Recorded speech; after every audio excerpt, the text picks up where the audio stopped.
ওনার নাম জাহিদ শেখ, বর্তমানে রয়েছেন মালয়েশিয়ার কুয়ালালামপুরে। ওনার দেশের বাড়ি মাগুরা জেলার মোহাম্মদপুর উপজেলার বিনোদপুর ইউনিয়নের ভাবনপাড়া গ্রামে। ঘটনাটি ওনার নিজের সাথেই ঘটেছিল এই ভাবনপাড়া গ্রামে। ওনাদের গ্রামের বর্ণনা একটু দেয়া জরুরি, তাহলে ঘটনা বুঝতেও সুবিধা হবে। ছোট্ট একটি গ্রাম এই ভাবনপাড়া। গ্রামের দুপাশে মাঠ, মাঠের মাঝখান দিয়ে ছোট্ট চিকন একটা রাস্তা এঁকে বেঁকে চলে গেছে বাজারের দিকে। রাস্তার দুই ধারে রয়েছে অসংখ্য তাল গাছ, সারিবদ্ধভাবে দাঁড়িয়ে আছে মাথা তুলে। আর বেশ কিছু ফসলি জমি তো রয়েছেই, ফসলি জমির ভেতরেও কিছু তাল গাছ দেখা যায়। জাহিদ ভাইদের বাড়ি থেকে পায়ে হেঁটে বাজারে যেতে সময় লাগে 10 থেকে 12 মিনিটের মতো। এবার মূল ঘটনায় আসি। 2016 সালের জানুয়ারি মাসের কোনো এক রাত কনকনে ঠান্ডা পড়েছে। ওই সময়ে উনি বাজারের থেকে একটু পাশে, একটু এগিয়ে গিয়ে চৌরাস্তা নামক একটা জায়গা রয়েছে, ওইখানে একটা মুদি দোকান চালাতেন। হঠাৎ করে উনি সিদ্ধান্ত নিয়েছিলেন যে একটা দোকান দেবেন। কিসের দোকান দেওয়া যায়, কিসের দোকান দেওয়া যায়, পরবর্তীতে চিন্তা করলেন যে মুদিখানার দোকান দেই। সৌভাগ্যজনকভাবে উনি একটা দোকান পেয়েও যান। একজন ব্যক্তি ওনার দোকানটা উনি বিক্রি করে দিবেন, ওনার কাছ থেকে দোকানটা উনি কিনে নেন। এরপর ব্যবসা শুরু করেছেন। তো এই যে চৌরাস্তা নামক যে জায়গাটা যেখানে উনি দোকান দিয়েছিলেন, ওই বাজার থেকে একটু এগিয়ে গিয়ে চৌরাস্তা, তো ওইখানে নাকি 2টা থেকে 3টা যদি বেজেও যেত রাত, সেখানেও মানুষজন থাকতো। এত রাতেও যদি সেখানে মানুষ থাকে, দিনের বেলা তো সেখানে মানুষের আনাগোনা বেশিই থাকবে, এটাই স্বাভাবিক। মুদি দোকানের ব্যবসা ওনার ভালোই চলছিল সেখানে। উনি অবশ্য রাত 2টা-3টা পর্যন্ত দোকান চালাতেন না। রাত 11টা, 11:30টার মধ্যেই দোকান বন্ধ করে দিয়ে বাড়িতে চলে আসতেন। উনি প্রতি রাতেই একা একাই বাড়িতে আসতেন, কখনো কখনো কাউকে কাউকে পেতেন। আর যেহেতু প্রচণ্ড ঠান্ডা পড়েছিল, জানুয়ারি মাস তো বাংলাদেশের প্রেক্ষাপটে বেশ ঠান্ডাই, এই জন্য সন্ধ্যার পরেই মানুষজনের আনাগোনা কমে যেত। ওই জায়গাতে অর্থাৎ চৌরাস্তাতে মানুষজন থাকতো, কিন্তু তারা যে ওই ভাবনপাড়া গ্রামে যাওয়া বিষয়টা তো এরকম না। ওই জায়গাতে ভিন্ন ভিন্ন গ্রামের মানুষজন আসতো, আবার চলে যেত। উনি যখন দোকান বন্ধ করে বাড়িতে যেতেন, তখন কিন্তু শীতের রাত্রে লোকজন খুব কমই পেতেন। উনি বাড়িতে যেতেন কিন্তু সেই মেঠো পথ দিয়ে। যেই রাতে ঘটনাটি ঘটে, সেই রাতে প্রতিদিনের মতো উনি রাত 11টার কিছু সময় পর দোকান বন্ধ করে বাড়ির দিকে রওনা শুরু করলেন। চৌরাস্তা থেকে এগিয়ে গিয়ে প্রথমে বাজার, ওই বাজারে যখন গিয়েছেন তখন দেখতে পেলেন ওখানে 4 জন লোক দাঁড়িয়ে আছে। এই 4 জন লোক হচ্ছে নাইট গার্ড। এই 4 জন লোককেই উনি চিনতেন। এই 4 জনের মধ্যে একজন আবার সম্পর্ক ওনার কাকা হয়। তো ওই কাকা বলছেন, কি গো জাহিদ, এই রাতে একা একাই বাড়িতে ফিরতেছো নাকি, সাথে লোকজন নাই? তখন আবার জাহিদ ভাই বললেন যে, না কাকা, বুঝতেই তো পারতেছেন কি শীত পড়ছে, লোকজন তো নাই রাস্তাঘাটে, একা একাই যাই। তখন আবার ওই কাকা বললেন, ঠিক আছে যাবা তো, কিন্তু যে রাস্তা দিয়ে তুমি প্রতিদিন যাও, ওই যে তাল গাছের সারি আছে, ওই দিক দিয়ে যাওয়ার সময় কিন্তু দোয়া দরুদ পরে শরীরে ফু দিয়ে নিও, ওখানে কিন্তু অনেকেই ভয় টয় পায়। তখন জাহিদ ভাই বললেন যে, হ কাকা, আমি তো শুনছি, কিন্তু এই কয়দিন তো আসা যাওয়া করতেছি, কখনো ভয় টয় তো পাই নাই, আর কেউ এই কয়দিনের মধ্যে ভয় টয় পাইছে এটাও তো শুনি নাই। যাক, দোয়া করেন, যাই আল্লাহর নামে। তখন ওই কাকা বললেন যে, হ্যাঁ বাবা রে, আমি তো মুরব্বী মানুষ, আমার তো দায়িত্ব তোমাদেরকে সতর্ক করা, এই জন্য করলাম, সাবধানে যেও। এই বলে উনি ওনার ডিউটি শুরু করেন, আর জাহিদ ভাইও বাড়ির দিকে রওনা দেন। হাঁটতে হাঁটতে কিন্তু উনি সেই তাল গাছের সারির কাছে চলেই এসেছেন। ওনার মধ্যে কোনো ভয়ের কাজ করছে না। প্রতি রাতেই যেভাবে ফেরেন ওভাবেই ফিরছিলেন। তো তাল গাছের সারি থেকে যখন উনি আগানো শুরু করেছেন, অর্থাৎ তাল গাছগুলো পার হয়ে আস্তে আস্তে হাঁটা শুরু করেছেন, ইতোমধ্যেই কিন্তু উনি প্রায় অর্ধেক তাল গাছ বলতে ওই সারিতে যতগুলো তাল গাছ ছিল, এই সারির অর্ধেকটা তাল গাছ উনি পার করে ফেলেছেন। ওনার কিন্তু ডান পাশে বাম পাশে দুই পাশে কিন্তু তাল গাছের সারি আছে। কি মনে করে হঠাৎ করে ওনার এক পাশের একটা তাল গাছের মাথার উপরে চোখ যায়। কেন যে গেল উনি বুঝতে পারলেন না। যখনই উনি ওইদিকে তাকিয়েছেন, উনি দেখতে পান একটা তাল গাছের মাথার উপরে একটা আলো দপ করে জ্বলে উঠল। 1 সেকেন্ড বা 2 সেকেন্ড পর ওইটা আবার দপ করে নিভে গেল, যেভাবে জ্বলেছিল ওভাবেই নিভে গেল। উনি চিন্তা করলেন যে সর্বনাশ, আবার কোনো ভূতের খপ্পরে পড়লাম কি না। কাকা তো বলে দিছিল, মনে হয় কোনো ভূতের খপ্পরেই পড়ছি, তাড়াতাড়ি পা চালিয়ে বাসায় যেতে হবে। এই চিন্তা করে যেই না উনি হাঁটা শুরু করেছেন, হঠাৎ করে পেছনে মনে হলো একজনের খসখস শব্দ, সেই সাথে মনে হচ্ছে কোনো একটা হাড় যদি আর একটা হাড়ের উপর টোকা দেয় যেমন শব্দ হয়, অর্থাৎ দুইটা হাড় যদি একে অপরের সাথে টক্কর লাগে যেরকম শব্দ হয়, ওই রকম শব্দ, একসাথে খসখস শব্দ, আবার সেই ধরনের টক্করেরও শব্দ। উনি চিন্তা করলেন কোনো মানুষ আসছে নাকি পেছন থেকে। এই চিন্তা করে উনি পেছন দিকে যেই না তাকিয়েছেন, উনি দেখেন ভয়ঙ্কর একটা দৃশ্য। ওনার থেকে 7 কি 8 হাত দূরে একটা লম্বা অবয়ব দাঁড়িয়ে আছে। এই অবয়বটা একটা পুরো দস্তুর কঙ্কাল, অর্থাৎ এর কোনো মাংস নাই, চামড়াও নাই, এর প্রত্যেকটা হাড় গোনা যাচ্ছে। এর মাথাটাও কিন্তু সেই কঙ্কালই, তবে চোখ দুটো জ্বলছে, মনে হচ্ছে চোখের এই কোটরের ভেতরে দুটো লাল কয়লা রেখে দেওয়া হয়েছে, জলজল করছে। এই জিনিসটা নড়াচড়া করছে, তখন এটার যে হাড়, এই হাড়গুলো একটা অন্যের সাথে যখন ঘষা খাচ্ছে তখন এক ধরনের শব্দ হচ্ছে। ওই জিনিসটা একটু একটু করে ওনার দিকে এগিয়ে আসছে। যেই না উনি এটা দেখেছেন, উনি প্রচণ্ড জোরে দিয়েছেন এক চিৎকার দিয়ে উল্টো দিকে ঘুরে বাড়ির দিকে দিয়েছেন দৌড়। উনি চিৎকার করতে করতে বাড়িতে যাচ্ছেন, এদিকে দূর থেকে ওনার চিৎকার শুনে বাড়ির লোকজন তো উঠে গেছে। বাড়ির উঠোনে গিয়েই উনি অজ্ঞান হয়ে পড়ে যান। ওনার জ্ঞান ফেরে প্রায় 4 ঘন্টা পর। এরপর আশেপাশে তাকিয়ে দেখেন বাড়ির লোকজন তাকে ঘিরে বসে আছে। সবাই বলে, এরে কি হয়েছিল রে? তখন উনি সব ঘটনা খুলে বলেন। ওই রাতে আল্লাহর রহমতে আর কোনো সমস্যা হয়নি। পরদিন সকালবেলা মসজিদের ইমাম সাহেবের কাছ থেকে পড়া পানি নিয়ে আসা হয়। ইমাম সাহেব পরবর্তীতে এসেছিলেন, ঝাড়ফুঁক করে গিয়েছিলেন। আল্লাহর রহমত এরপর আর কোনো সমস্যা হয়নি। এই ঘটনার রহস্যটা কি, এটা জানার জন্য পরবর্তীতে এই জাহিদ ভাই বড় ভিটাপাড়া নামক একটা জায়গা রয়েছে ওনাদের এলাকায়, সেখানে হাশেম কবিরাজ আছে, সম্পর্কে ওনার কাকা হন আর কি। তো তার কাছে উনি যান, গিয়ে এই পুরো ঘটনা খুলে বলেন। তখন কাকা একটা তথ্য জানান, সেটা হচ্ছে এই যে জিনিসটা ওনাকে ভয় দেখিয়েছিল, এটা মূলত একটা গেছো ভূত, ওই তাল গাছের গেছো ভূত। সে নাকি কখনো কখনো মানুষের সামনে পড়ে যায়, তবে কারো ক্ষতি করে না। অনেকদিন ধরে ওই এলাকায় আছে। মাঝে মাঝে তার বিরক্ত হলে সে কখনো ভয় টয় দেখায়, তবে এমন ভয় দেখায় না যাতে করে মানুষ অজ্ঞান হয়ে যেতে পারে, তবে সে মারা যাবে এমনটা না। এখন পর্যন্ত তার ভয়ে কেউ মারা যায়নি। মাঝে মাঝে সে বিরক্ত হলে এরকম কাজটা করে আর কি। এখন কী কারণে ওই সময় বিরক্ত হয়েছিল এটা তো বলা যাবে না, তবে ভবিষ্যতে যদি কখনো সামনে পড়েও যায়, এটা নিয়ে ভয় পাবার কিছু নেই। ভয় লাগলেও আস্তে করে সাইড কাটায় চলে আসতে হবে, ও কিছুই বলবে না। ওই তাল গাছের যে গেছো, এই গেছো ভূতটা নাকি এখনও আছে। ওটাকে দেখেই মানুষ মাঝে মাঝে ভয় পেয়েছে, তবে ওই ভয়ে এখন পর্যন্ত মারা যাবার রেকর্ড পাওয়া যায়নি, এমনটাই জানিয়েছেন জাহিদ ভাই। ধন্যবাদ জানাচ্ছি জাহিদ ভাইকে প্রবাস জীবনে থেকেও আমাদেরকে কষ্ট করে ঘটনা লিখে পাঠানোর জন্য। আশা করি আপনার কাছ থেকে আরও অনেক ঘটনা ইনশাল্লাহ আমরা এভাবেই পেতে থাকব। প্রিয় লিসেনার্স, চলুন চলে যাব আমাদের এবারে থার্সডে নাইটের 189তম আয়োজনের পরবর্তী আরও একটি নতুন ঘটনায়।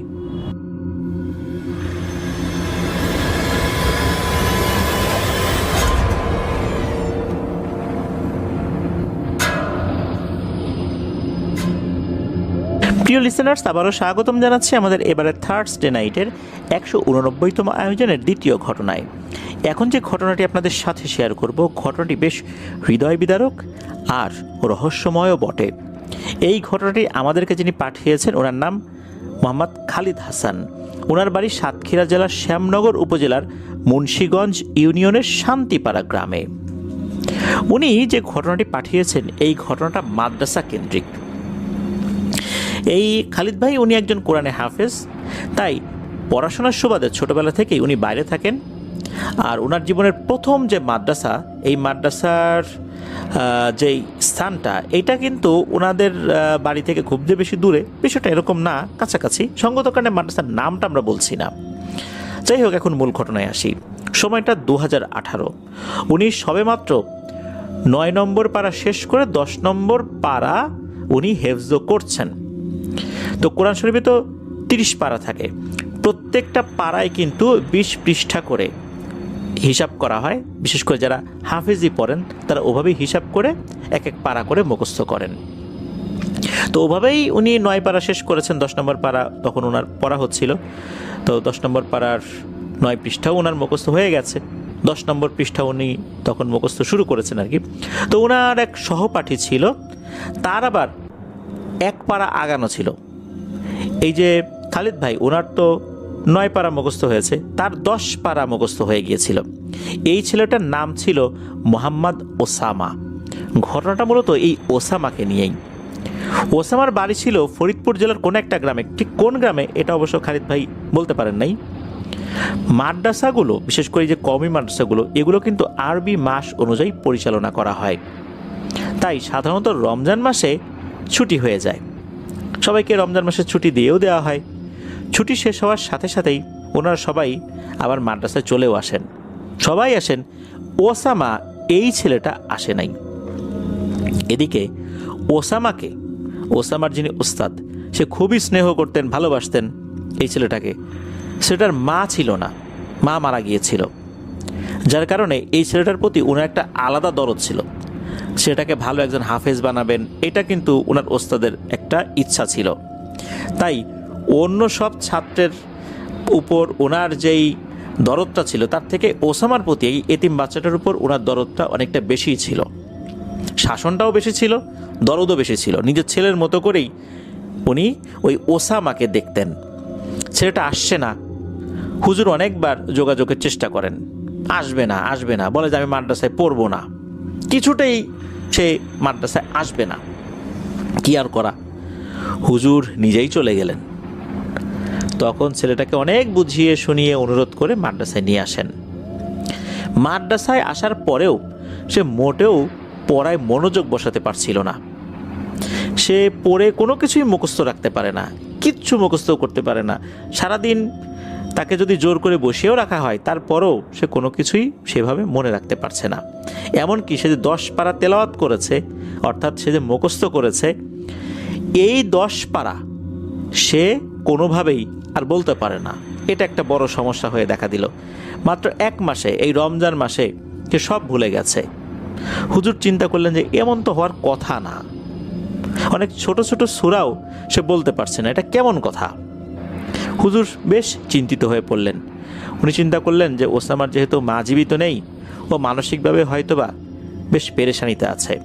তাই উনি একটা কাজ করলেন, ওসামাকে বললেন যে বাবারে, আমার পরিচিত একটা মাদ্রাসা আছে, তুই যা, ওখানে যা, ওখানে গিয়ে বেশ কয়েকদিন মেহমান হিসাবে থেকে আয়, আশেপাশে বেরিয়ে আয়, তোর মনটা ভালো লাগবে, তারপর আয় এখানে। তো ওসামা সেখানে চলে গেলেন। ওখানে যখন উনি গেলেন, ওই ওসামা আর কি, হুজুর কিন্তু ওই মাদ্রাসার যিনি প্রধান শিক্ষক ছিলেন তাকে ফোন করে জানিয়ে দিয়েছিলেন যে আমার খুব কাছের একটা স্টুডেন্ট গেল, ও মানসিকভাবে বিপর্যস্ত বলে মনে হচ্ছে, পড়াশোনায় মন বসছে না, ও একটু ঘোরাঘুরি করুক, আপনি ব্যবস্থা করে দিয়েন। তো হুজুর সেভাবে ব্যবস্থা করে রেখেছিলেন। আর এই যে যিনি হুজুর, উনি শ্যামনগর থানার হুফাজুল কোরআন ফাউন্ডেশনের সভাপতি ছিলেন, তাই উনি বেশ পরিচিত ছিলেন সবার কাছেই ওনার একটা গ্রহণযোগ্যতা ছিল। তো সেই মাদ্রাসায় যখন এই ওসামাকে পাঠানো হয়, সেখানে যাওয়ার পর একটু ঘোরাঘুরি করছে আশেপাশে। ওখানে যাওয়ার পর সে কি করছে, একটা মেমোরি বক্স ছিল, ওই মেমোরি বক্সে গান ডাউনলোড দিয়ে গান শোনা যেত, মানে অডিও আর কি। সে এরকম একটা বক্স নিয়ে বিলের ভিতর গিয়ে রাতের বেলা বসে বসে গান শুনছে। ওই সময়ে পরিচিত একজন ব্যক্তি, অর্থাৎ ওই এলাকার খুবই পরিচিত একজন ব্যক্তি ওই দিক দিয়ে যাচ্ছিলেন। তো ছেলেটাকে দেখার পর উনি তো চিনতে পারছেন না।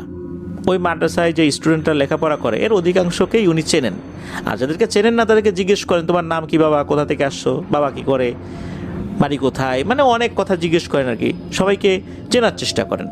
তো এই ছেলেটাকে উনি আগে কখনো দেখেননি, না দেখার কারণে উনি প্রশ্ন করলেন যে এই বাবা, তোমার নাম কি, কোথা থেকে আসছো? তো সে বলে যে আমার বাসা ফরিদপুর। তখন তার নামটাও বলে। তখন ওই লোকটা বলে, তুমি কি এই মাদ্রাসায় ভর্তি হয়েছো? তখন ওসামা বলে যে না, আমি তো এই মাদ্রাসায় ভর্তি হইনি, আমি বেড়াতে আসছি। তখন ওই লোকটা কিছু বলেন না, ওখান থেকে চলে যান। এই যে যেই ব্যক্তি, এই ব্যক্তি আবার ওসামা যে মাদ্রাসায় লেখাপড়া করে সেই মাদ্রাসার প্রধান শিক্ষকের পূর্ব পরিচিত ছিলেন। সেই হুজুরের ফোন নাম্বারও তার কাছে ছিল। উনি তখন জানান, পরবর্তীতে কি পরদিন ওই হুজুরকে জানান যে এই ব্যাপার, আপনার মাদ্রাসার একটা ছেলে দেখি বিলের মধ্যে গান শুনছে। বিষয়টা আমার কাছে স্বাভাবিক বলে মনে হলো না, আর ওর কথাবার্তায়ও কেমন যেন অসংলগ্নতা রয়েছে। আপনি একটু বিষয়টা দেখেন। হুজুর তো যখন জেনেছেন যে এটা ওসামা, কারণ ওসামা তো তার নাম বলেছিল, তো ওই লোকটাও বলেছে যে তার নাম ওসামা, বাড়ি ফরিদপুর। এটা শুনে হুজুর আর বুঝতে বাকি রইল না কোনো একটা সমস্যা এখানে হয়েছে। হুজুর সাথে সাথে ওই মাদ্রাসার প্রধান শিক্ষককে ফোন করে বলে দিন যে ওসামাকে আপনার কাছে এখন আর রাখার দরকার নাই, ওকে মাদ্রাসায় পাঠিয়ে দেন, বলেন যে আমি ওকে যেতে বলছি। তখন ওই হুজুর ওসামাকে আবার আগের মাদ্রাসায় পাঠিয়ে দেন। মাদ্রাসায় ওসামা এসে পৌঁছায় আসরের নামাজের পর। তো আসরের নামাজের পর কিন্তু ছাত্ররা আশেপাশে ঘোরাঘুরি করে, খেলাধুলা করে, ওই সময় তো আর লেখাপড়া হয় না, সব জায়গাতেই একই নিয়ম আর কি। ওই সময় আবার মাদ্রাসার ভেতরে ছিলেন এই খালিদ ভাই। ওনার আবার খেলতে এতটা ভালো লাগতো না। উনি মাদ্রাসার সামনে দাঁড়িয়ে আছেন, তখন ওসামা সবেমাত্র এসে নেমেছে। হুজুর ওসামাকে দেখে বলে, ওসামা তুই ভেতরে আয়। হুজুরের কথা মতো ওসামা মাদ্রাসার ভিতরে গেল। তখন হুজুর তাকে সরাসরি জিজ্ঞেস করলো, এই মেমোরি বক্সটা কোথায়, বের কর। উত্তরে ওসামা বলল, কিসের মেমোরি বক্স, আমার কাছে তো কোনো মেমোরি বক্স নেই। তখন হুজুর বেশ রেগে গেলেন, কারণ ওসামাকে উনি এত কষ্ট করে হাফেজ বানানোর চেষ্টা করছেন, এই ছেলেটা ওনার সাথে মিথ্যা কথা বলবে, এটা উনি মেনে নিতে পারেননি। কারণ ওসামাকে উনি খুবই স্নেহ করতেন, ভালোবাসতেন, শাসনও করতেন। তখন হুজুর কি করেছেন, একটা লাঠি দিয়ে ওকে আঘাত করেছে পায়ে। অসাবধানতাবশত এই আঘাতটা গিয়ে লাগে শরীরের স্পর্শকাতর একটা স্থানে। আঘাত লাগার সাথে সাথে ওসামা অজ্ঞান হয়ে যায়। এদিকে ওসামা অজ্ঞান হয়ে গেছে, হুজুর তো বিচলিত হয়ে গেলেন, হাই হাই কি হয়ে গেল, অসাবধানতাবশত কি করতে গিয়ে কি হয়ে গেল। তখন দ্রুত এই যে খালিদ ভাইকে ডাক দিলেন, এই খালিদ তাড়াতাড়ি এদিকে আয়, যা দ্রুত গিয়ে একটা ডাক্তারকে ডেকে নিয়ে আয়। তখন একটা বাইসাইকেল নিয়ে খালিদ ভাই বেরিয়ে গেলেন ডাক্তার ডাকার জন্য। তো 10 মিনিটের মধ্যে উনি ডাক্তারকে ডেকেও নিয়ে আসেন। ডাক্তারের কাছে কিছু মেডিসিন ছিল যেটা উনি আসার সময় নিয়ে আসছিলেন। তো ডাক্তার আসার পরে ডাক্তার দেখে বললেন যে আঘাতটা গুরুতর, ঠিক আছে, তবে এটার কারণে তার যে বড় ক্ষতি হবে বিষয়টা এরকম না, ঠিক হয়ে যাবে, তবে কয়েকদিন হাঁটাহাঁটি করতে একটু সমস্যা হবে, একটু ধরে ধরে হাঁটাতে হবে আর কি। তো ডাক্তার কিছু মেডিসিন আর কিছু পরামর্শ দিয়ে ওখান থেকে বিদায় নিলেন। এই খবরটা কিছুক্ষণের মধ্যে গ্রামে ছড়িয়ে যায়।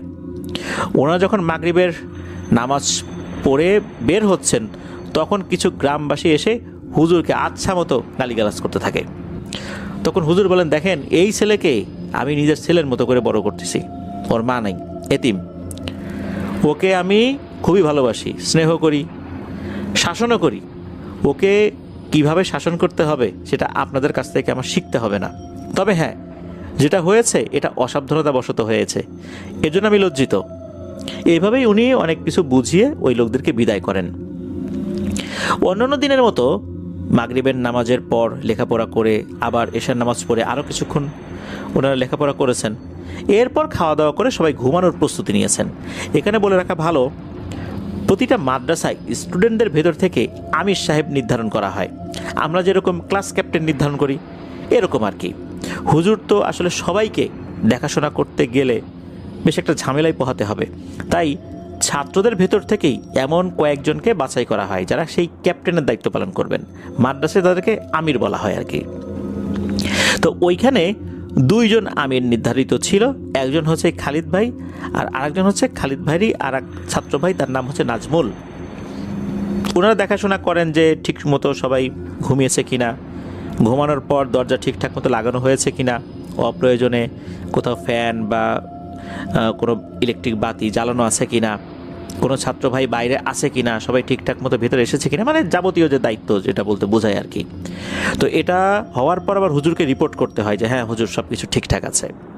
কারণ এতগুলো বাচ্চা বাইরে থেকে লেখাপড়া করতে আসছে, কারো যদি কোনো একটা সমস্যা হয় তো এই আমির সাহেবদেরকে তো কেউ আর ধরবে না, কারণ ওরাও তো স্টুডেন্ট ওখানকার, সবাই এসে ধরবেন তো হুজুরদেরকেই, কারণ তারা সেখানকার দায়িত্বশীল। তাই সবসময় এই রিপোর্টগুলো নেয়া এটা কিন্তু হুজুর একটা গুরুত্বপূর্ণ দায়িত্বের মধ্যেই পড়ে। আর এই যে আমির যে 2 জনকে নিযুক্ত করা হয়েছে তারাও কিন্তু এই দায়িত্বটা যথাযথভাবে পালন করতেন। তো তাদের এই দায়িত্বের অংশ হিসাবেই এই খালিদ ভাই বাইরে গিয়েছিলেন কেননা মসজিদের কয়েকটা লাইট জ্বালানো ছিল। উনি সেই লাইটগুলো অফ করার জন্য গিয়েছিলেন। মাদ্রাসার পাশে মসজিদ ছিল।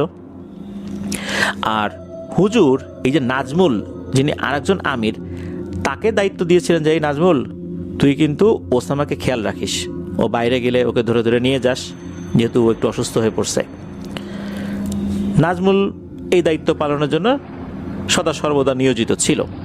এদিকে এই খালিদ ভাই মসজিদের লাইট বন্ধ করে যখনই মাদ্রাসার উদ্দেশ্যে রওনা দিয়েছেন, তখনই গ্রামের একটা লোকের সাথে তার দেখা হয়ে যায়। সে এই মাদ্রাসা আজকে কী ঘটেছে সেই বিষয়ে প্রশ্ন করে, তো তাকে সব কিছু খুলে বলেন। তো এ সমস্ত কথাবার্তা বলতে বলতে একটু দেরি হয়ে যায় আর কি।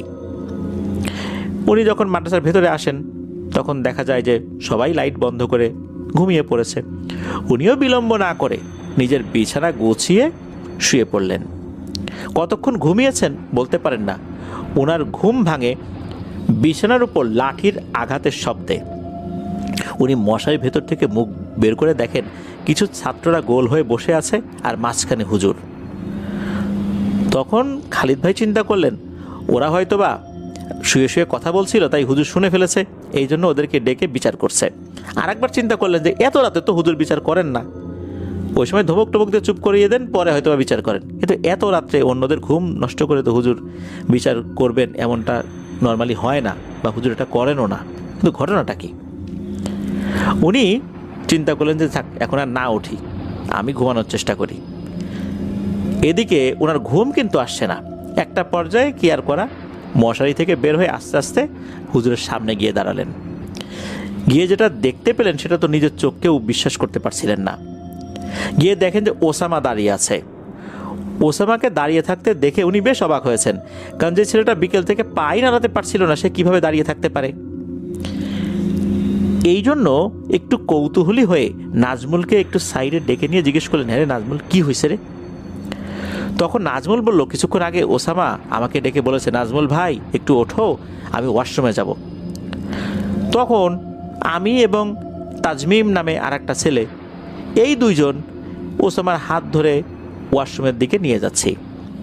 আর নিয়ে যাওয়ার সময় হঠাৎ করে ওর ওই স্পর্শকাতর স্থানে আবার ব্যথা সে পেয়ে যায়। ব্যথা পাওয়ার কিছুক্ষণ পরেই সে উল্টোপাল্টা কথা বলতে থাকে, আর এমন সমস্ত কথাবার্তা বলছে এগুলো আমরা কিছুই বুঝতে পারছিলাম না। হঠাৎ করে ওর কণ্ঠ পরিবর্তন হয়ে গেল। ও বলে উঠল, আমার ছেলেকে আমি মাদ্রাসায় পড়াবো না বলে নিয়ত করেছিলাম, কিন্তু আমার কথা কেউ রাখেনি। এই পর্যন্ত বলে এই নাজমুল থামে, বলে যে এই ঘটনা। তো এরপরে যেটা হয়, নাজমুল আরও বলে যে যখন এই ধরনের উদ্ভট কথা শুনেছে, সাথে সাথে তাদের একজন হুজুরের রুমের সামনে গিয়ে হুজুরকে ডাকতে থাকেন। তো তাদের আওয়াজ শুনে হুজুর রুম থেকে বের হয়ে আসেন, বলে এই কী হয়েছে রে? তখন নাজমুল হুজুরকে সব কিছু খুলে বলেন। নাজমুলের কাছে সব কথা শুনে হুজুর মাদ্রাসায় আসেন। এসে তারপরে ওসামাকে বলে যে এখানে নিয়ে আয় আমার কাছে। তখন আর কি অন্য অন্য স্টুডেন্টও একে একে জেগে যায়। তখন একটা গোলাকার একটা শেপ তৈরি করে স্টুডেন্টরা তার মধ্যে বসেছে, এর মাঝখানে হুজুর বসেছে, আর ওখানে নাজমুল দাঁড়িয়ে আছে। অদ্ভুত ব্যাপার হচ্ছে, ওসামা দরজার গায়ে হাত দিয়ে এমনভাবে দাঁড়িয়ে আছে মনে হচ্ছে সে কাউকেই তোয়াক্কা করছে না। হুজুর ওসামাকে জিজ্ঞেস করলো, হ্যাঁ রে ওসামা, কি হয়েছে তোর? তখন সে একটু মোটা কণ্ঠে বলে উঠল, তুই আমার ছেলেকে আবার মাদ্রাসায় নিয়ে আসলি কেন? আবার ভর্তি করালি কেন?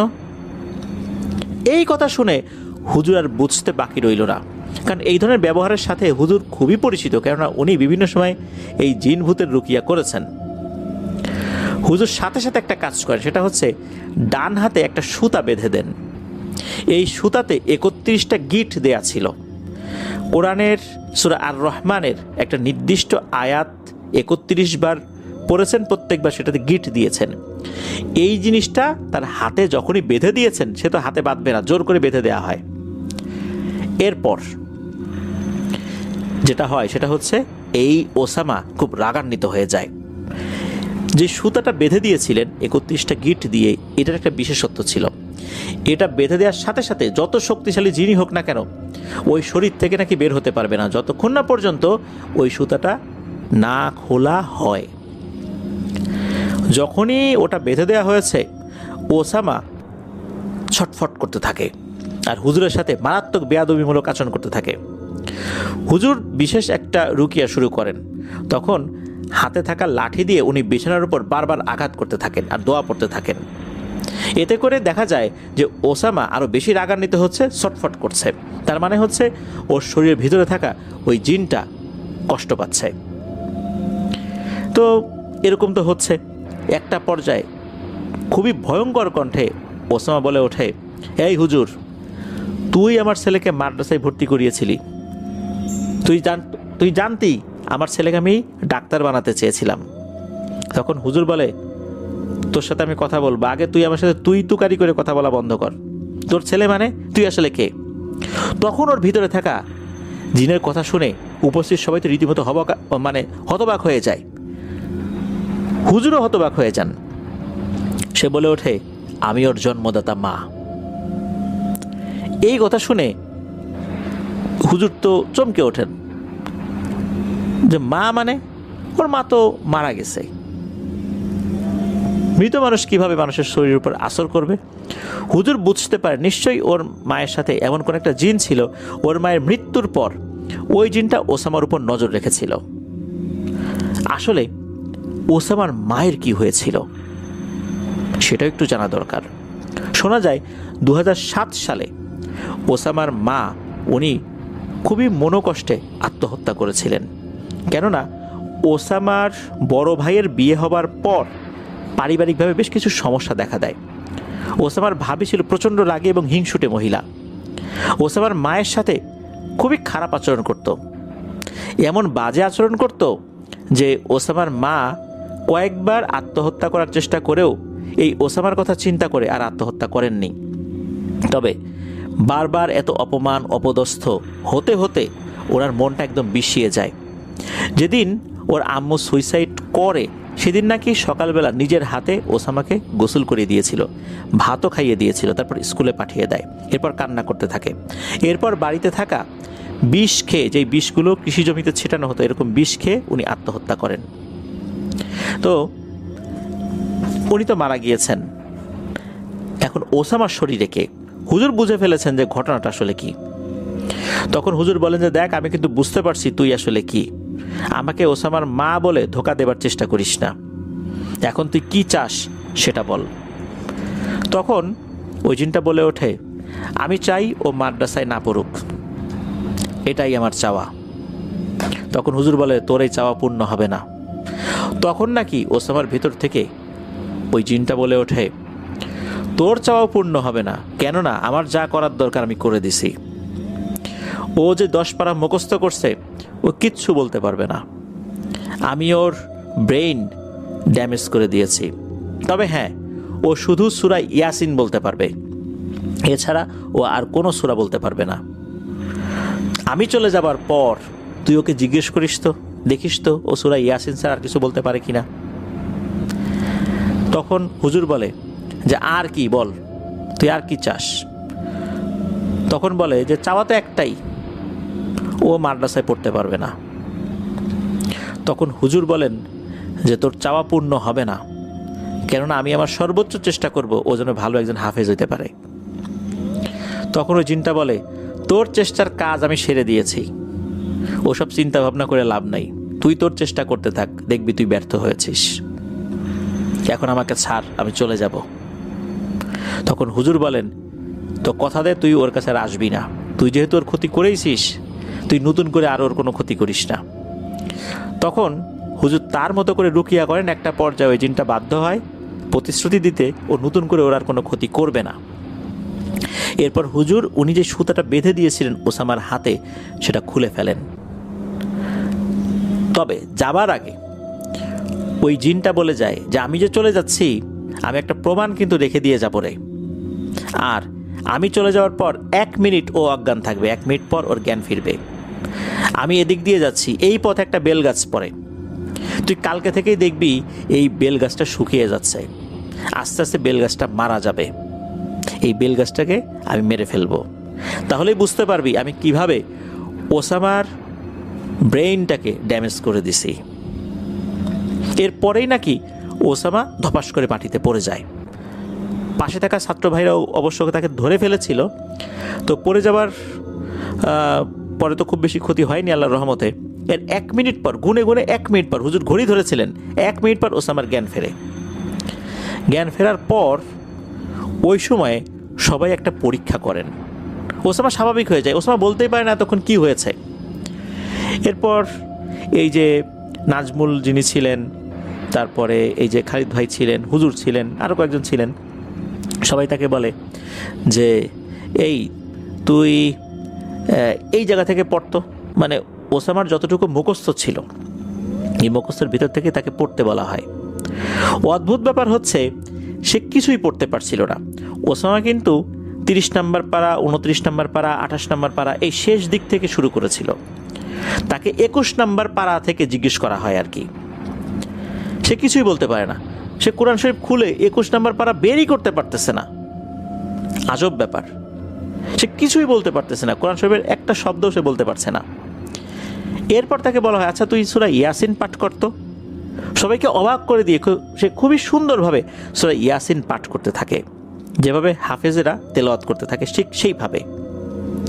এরপর ওসামাকে বলা হয় যে ঘটনাটা কি। পুরো ঘটনা শোনার পর ওসামা খুবই কষ্ট পেল, তার চোখে পানি ছলছল করছিল। তার মায়ের এই বিষয়টা তার মনে পড়ে যায়। সত্যি পরদিন থেকে ওই বেলগাছটি শুকাতে লাগলো। অল্প কয়েকদিনের মধ্যে এই তরতাজা বেলগাছটি মারা গেল। খালিদ ভাই জানিয়েছেন যে উনি ওই মাদ্রাসা থেকেই হাফিজি শেষ করে অন্য মাদ্রাসায় চলে গিয়েছিলেন লেখাপড়া করার জন্য। ওই গাছটা কিন্তু মারা গেছে। মাঝে মাঝে ওই গাছের পাশ দিয়ে উনি আসতেন, দেখতেন ওই গাছটা শুকিয়ে একদম কাঠ হয়ে গেছে, অথচ আশেপাশে অন্য যে গাছগুলো ছিল সেগুলো কিন্তু একই রকমভাবেই জীবিত ছিল। এই যে আমরা নাজমুলের কথা বললাম, এই নাজমুল এই ঘটনার 3 বছর পর ভয়ঙ্করভাবে তার মৃত্যু হয়। এই মৃত্যুটা খুবই রহস্যময় ছিল। এই মৃত্যুকেন্দ্রিক যে ঘটনাটি আছে এটা খালিদ ভাই পরবর্তীতে আমাদেরকে পাঠাবেন বলে জানিয়েছেন। আর ওসামার আর লেখাপড়া হয়নি, এভাবেই সে জীবন পার করছে। ওসামা সম্পর্কে আরও বিস্তারিত জানার আমরা চেষ্টা করবো ইনশাল্লাহ পরবর্তীতে। ধন্যবাদ জানাচ্ছি খালিদ হাসান ভাইকে ওনার পাঠানো ঘটনার জন্য। প্রিয় লিসেনার্স, চলুন চলে যাব আমাদের এবারে থার্সডে নাইটের 189তম আয়োজনের পরবর্তী আরও একটি নতুন ঘটনায়।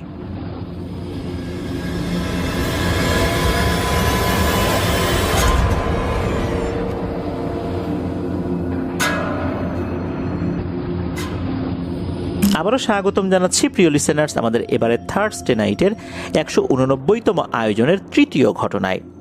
এখন যে ঘটনাটি আপনাদের সাথে শেয়ার করব, এই ঘটনাটি আমাদেরকে যিনি পাঠিয়েছেন তার নাম হাফেজ মোহাম্মদ ইসলাম। ওনার বাড়ি পাবনা জেলার বেড়া উপজেলার আমিনপুর গ্রামে। উনি বর্তমানে রাজবাড়ির গোয়ালন্দ উপজেলার একটি মসজিদের পেশ ইমাম এবং খতিব হিসাবে দায়িত্ব পালন করছেন। উনি যে ঘটনাটি আমাদেরকে দিয়েছেন এই ঘটনাটি কয়েক বছর আগে ঘটেছিল 2023 সালে। আর যার সাথে ঘটেছে তার নাম হচ্ছে সবুর উদ্দিন, যাকে উনি কাকা বলে সম্বোধন করেন। তার বাড়ি এই মোহাম্মদ ইসলাম ভাইয়ের যে গ্রাম আমিনপুর, এই আমিনপুর গ্রামের পাশের গ্রাম দাতিয়াতে। উনি তখন ওই দাতিয়া মসজিদে ইমাম হিসাবে দায়িত্ব পালন করছিলেন। সবুর উদ্দিন কাকা উনি দাতিয়া গ্রামের পরিচিত একজন মানুষ। ওনার বয়স 50-52। উনি পেশায় একজন ভ্যান চালক। দিনের বেলাতে উনি ঘুমান আর রাত নামলেই ভ্যান নিয়ে বের হন। রাতের বেলায় রাস্তায় ভাড়াটা বেশি পাওয়া যায়, আয়ও ভালো হয়। যে রাতে ঘটনাটি ঘটে ওই রাতটা ছিল ভয়ঙ্কর এক গরমের সময়। এমন গরম পড়েছে ওই রাতে ঘুমানোই মুশকিল। আর ওই সময় আমের ভরা মৌসুম। রাত তখন অনেকই হয়েছে, চারদিকে নিস্তব্ধ, কেবল ঝিঝি পোকার শব্দ আর দূরে কুকুর আর শেয়ালের শব্দ শোনা যাচ্ছে। কুকুর এক পাশ থেকে ডেকে উঠলে দূরে শেয়ালও ডেকে ওঠে, আবার শেয়াল ডেকে উঠলে বিভিন্ন জায়গায় থাকা কুকুরগুলোও ডেকে ওঠে। এদের শব্দ ছাড়া আশেপাশে আর কোনো শব্দ পাওয়া যাচ্ছিল না। সবরুদ্দিন কাকা ভ্যান চালাতে চালাতে পৌঁছান আমিনপুর বটতলা এলাকায়। এই যে জায়গাটা, এইখানে এমনিতেই লোকজন ভয় পায়। এক পাশে একটা হিন্দু বাড়ি রয়েছে, অন্য পাশে বড় বড় গাছ। রাতের বেলা ওখানে কিন্তু কোনো আলোই থাকে না। ওই জায়গাতে হঠাৎ করে কাকার চোখে পড়ে একটা বড় গাছের নিচে ছড়িয়ে ছিটিয়ে অনেকগুলো পাকা আম পড়ে আছে। উনি ভাবলেন, যাই 2-4টা কুড়াই বাসায় নিয়ে যাব। ভ্যানটা রাস্তার উপর রেখেই নেমে পড়লেন। চারপাশে কেমন যেন অস্বস্তিকর নীরবতা। আম কুড়াতে কুড়াতে হঠাৎ করে মনে হলো কারো গরম নিঃশ্বাস ওনার পেছনে পড়ছে, অর্থাৎ গরম নিঃশ্বাস এমনভাবে পড়ছে ওই গরম নিঃশ্বাস ওনার শরীরে এসে ধাক্কা দিচ্ছে। উনি ভয়ে ঘাড় ঘুরিয়ে তাকাতেই দেখেন ওনার ঠিক পেছনে না, ওই যে উনি রাস্তার উপর ভ্যানটা রেখে আসছেন ওই ভ্যানের উপর একজন লোক বসে আছে। এত দূর থেকে কি কারো নিঃশ্বাস শরীরে আসে লাগে? উনি খেয়াল করলেন এই লোকটার শরীরে কোনো কাপড় চোপড়ই নাই। লোকটা পাগল পাগল বলে মনে হচ্ছে, তবে তার শরীরটা অস্বাভাবিক রকমের সাদা। অনেকে শ্বেতি রোগ যদি কারো হয় আর কি, অনেকের তাদের শরীরটা যখন সাদা হয়ে যায় ওই রকম আর কি। আর এর চোখ দুটো কেমন যেন জল জল করছে। রাতের বেলা কুকুর বিড়ালের চোখগুলো যেরকম জল জল করে আলো পড়লে মনে হচ্ছে আলো ছাড়াই তার চোখ দুটো জল জল করছে। কাকা যেন মুহূর্তেই জমে গেলেন। গলা দিয়ে কোনো শব্দই বের হচ্ছে না। উনি এমনভাবে জমে গিয়েছেন যে নড়াচড়াও করতে পারছেন না। তবে একটা পর্যায়ে সাহস সঞ্চয় করে জিজ্ঞেস করেন, আপনি কে? তখন ওই লোকটা ভয়ঙ্কর গম্ভীর আর কাঁপুনি দেয়ার মতো কণ্ঠে বলে ওঠে, এই ভ্যান চালা। জাস্ট এতটুকুই বলেছে। কাকার তো বুক ধরফর করতে লাগলো।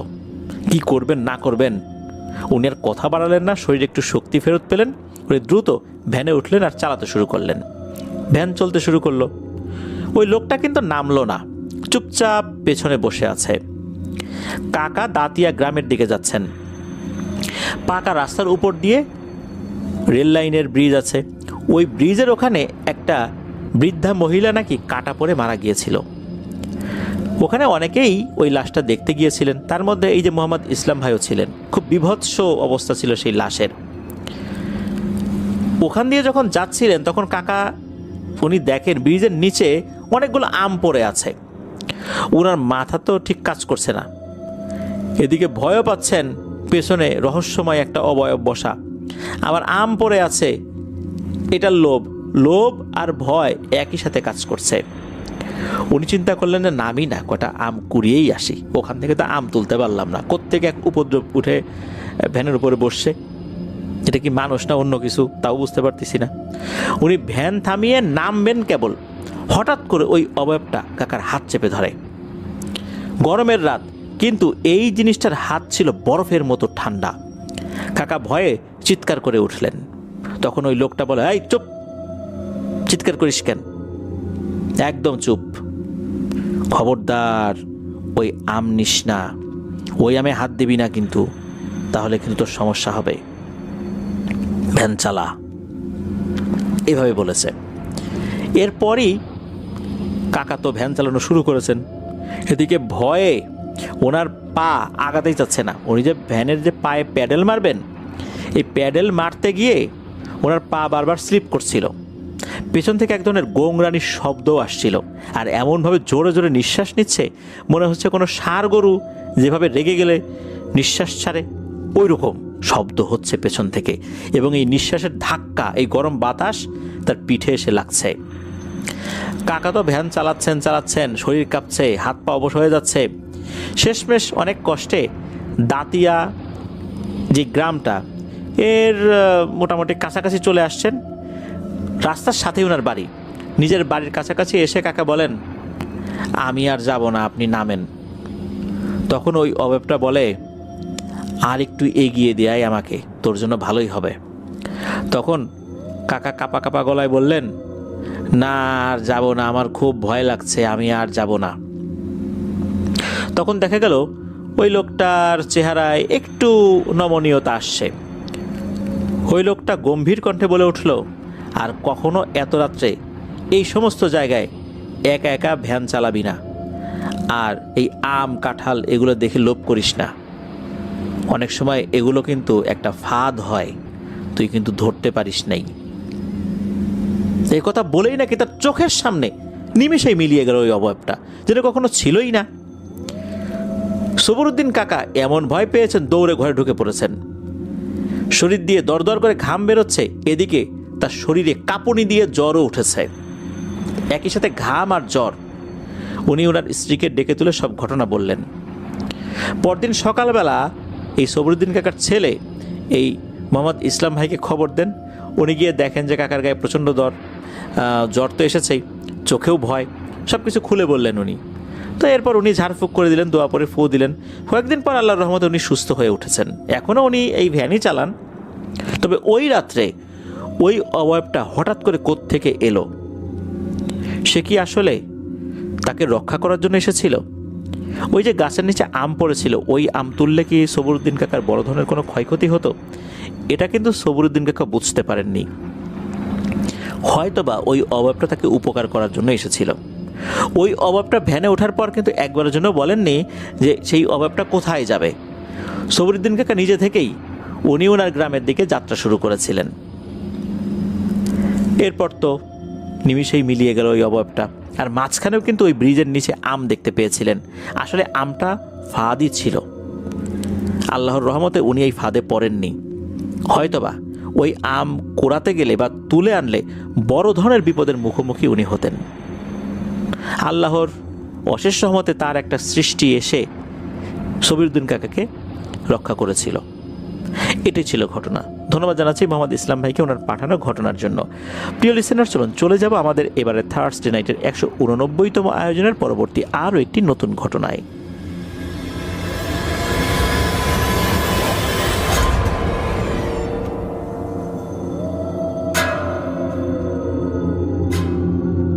আবারও স্বাগতম জানাচ্ছি প্রিয় লিসেনার্স আমাদের এবারের থার্সডে নাইটের 189তম আয়োজনের চতুর্থ ঘটনায়।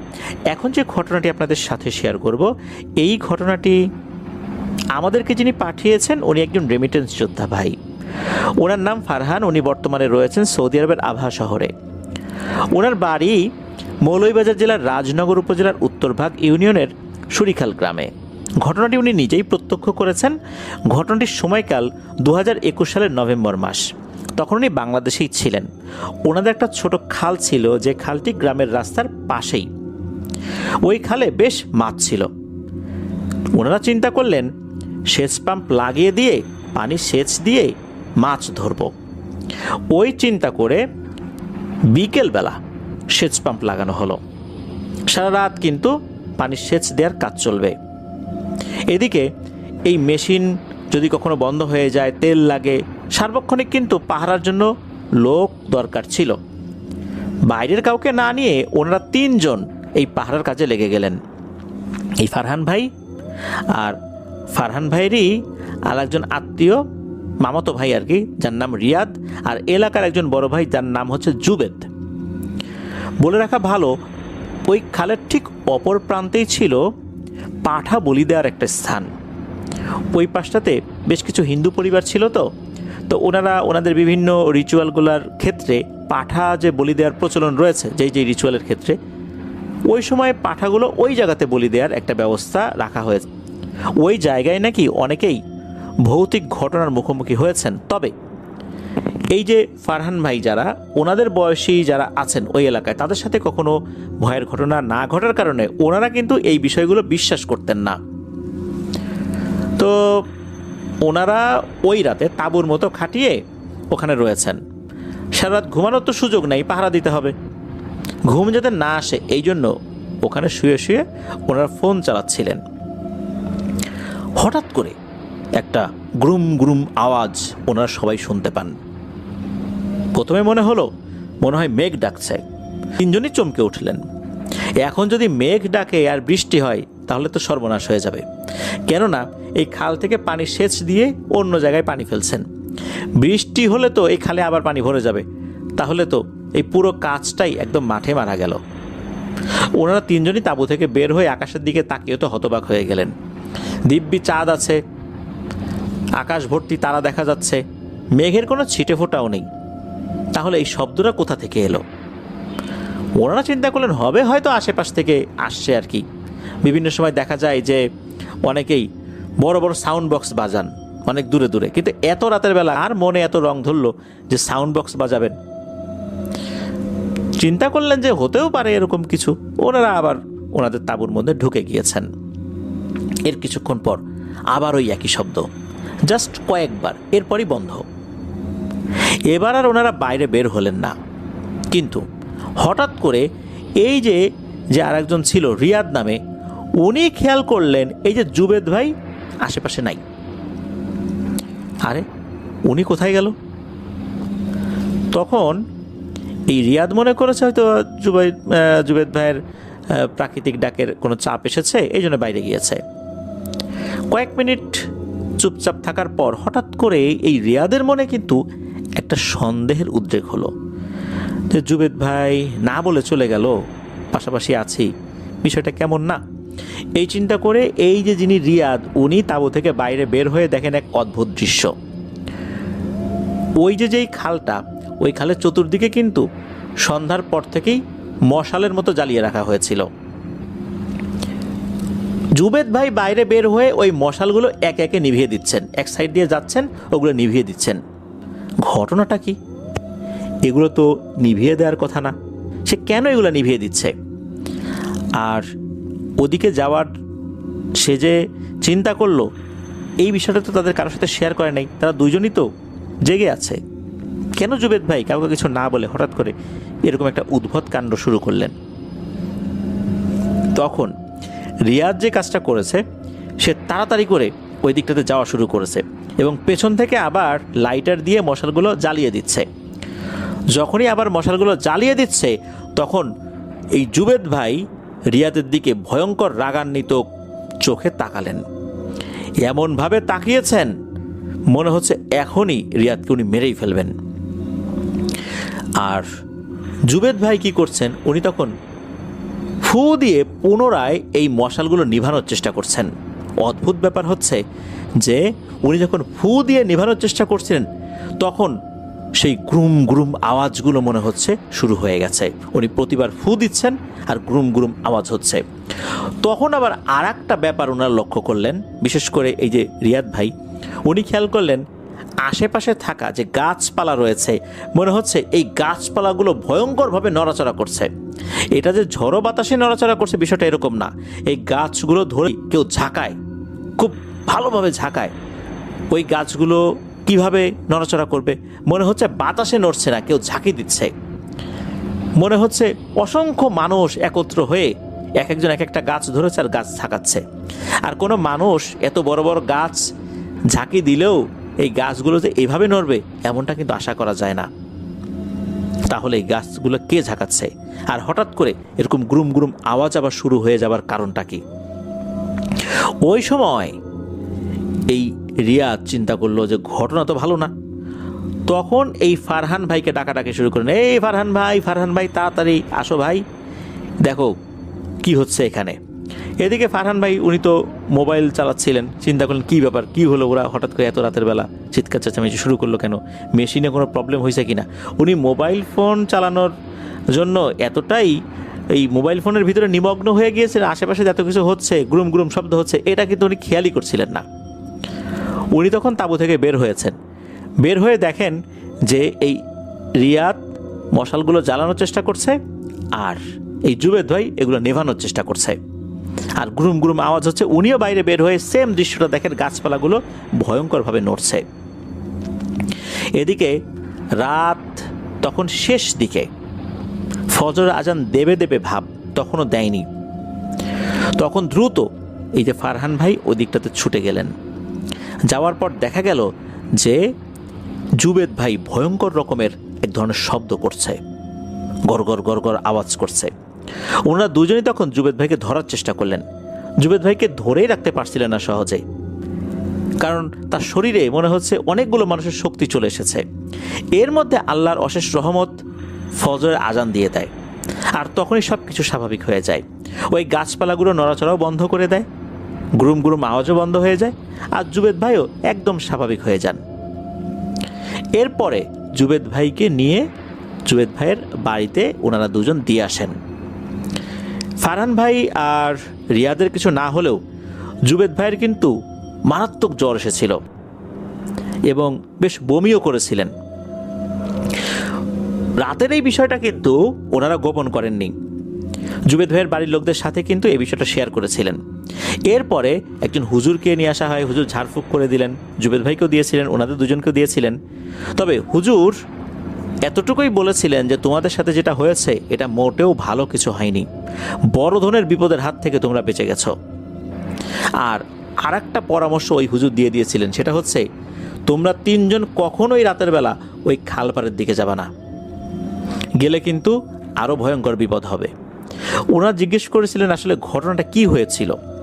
হুজুর বলেছিলেন যে সব কথা বলা যাবে না, কিছু কথা বললে হিতে বিপরীত হতে পারে, কিছু কথা গোপন থাকাই ভালো, এতটুকুই পরামর্শ দিলাম, তোমরা কেউ বিশেষ করে তিনজন রাতের বেলা ওই খালপাড়ের দিকে যেতে পারবে না। ওনারা হুজুরের পরামর্শ মেনে নিয়েছিলেন। ওনারা সেটা আসলে মেনে নিয়ে সেটা পুঙ্খানুপুঙ্খভাবে পালনও করেছিলেন। আল্লাহর রহমতে ওনারা তিনজনই সুস্থ আছেন এখন পর্যন্ত, আলহামদুলিল্লাহ। ফারহান ভাই উনি সেই খাল, তারপর যেখানে পাঠা বলি দেওয়া হতো সেই জায়গার ছবি আমাদেরকে পাঠাতে চেয়েছেন। উনি পাঠালে সেগুলো আমরা আমাদের পেজ এবং গ্রুপে ইনশাল্লাহ পোস্ট করব। প্রিয় লিসেনার্স, আসলে রাতের বেলা আমরা যখন কোনো জায়গায় থাকি, সেই জায়গাটা যদি খুব নির্জন হয়, খাল বিল, তারপর দেখা যাচ্ছে যে কবরস্থান, শ্মশান, মন্দির এমন কোনো জায়গার আশেপাশে হয়, তখন কিন্তু আমরা ভয়ঙ্কর কিছু অভিজ্ঞতার মুখোমুখি হতে পারি। কবরস্থান বলি, শ্মশান বলি, যেটাই বলি, এই জায়গাগুলোতে কিন্তু জিনেদের আনাগোনা থাকে। কবরস্থানেও কিন্তু এক ধরনের জিনেদের আনাগোনা আছে, যেমনটা শ্মশানে রয়েছে, মন্দিরে রয়েছে, মসজিদেও কিন্তু ভালো জিনেদের আনাগোনা রয়েছে। তাই তাদের চলাচলের ক্ষেত্রে যদি বাধা সৃষ্টি করা হয় তাহলে কিন্তু তারা রাগান্বিত হবেই। যেহেতু চতুর্দিকে আগুন জ্বালিয়ে রাখা হয়েছিল, মশাল জ্বালিয়ে রাখা হয়েছিল, এই কারণে হয়তোবা ওই সময় চলাচলকারী কোনো শক্তিশালী জিনেদের অসুবিধা হয়েছে, যার কারণে তারা এই জুবেদ ভাইকে আকর্ষণ করে, তাকে নিয়ন্ত্রণ করে এই আগুনগুলো নিভিয়ে দিচ্ছিল। পরবর্তীতে এই যে আরেকজন, এই যে রিয়াদ, সে এসে যখন জ্বালাচ্ছিল তখনই ওরা ক্ষুব্ধ হয়ে হয়তোবা এমন আচরণ করেছিল। তবে আল্লাহর রহমতে সময়টা এমন ছিল যে ওনারা খুব বড় ধরনের অসুবিধার মুখোমুখি হন নাই, অল্পর উপর দিয়েই চলে গেছে, এটাই বলতে হবে। ধন্যবাদ জানাচ্ছি ফারহান ভাইকে আপনার পাঠানো ঘটনার জন্য। আশা করি আপনার কাছ থেকে আরও অনেক ঘটনা ইনশাল্লাহ আমরা ভবিষ্যতে পাবো। প্রিয় লিসেনার্স, চলে যাব আমাদের আজকের থার্সডে নাইটের 189তম আয়োজনের পরবর্তী আরও একটি নতুন ঘটনায়।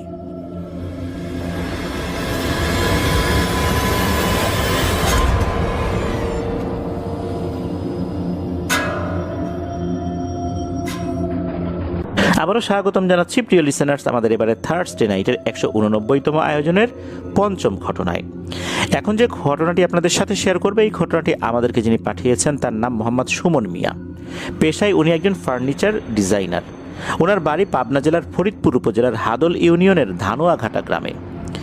যে ঘটনাটি উনি আমাদেরকে পাঠিয়েছেন, এই ঘটনাটি ওনার বাবার সাথে ঘটেছিল 1995 কি 96 সালের দিকে।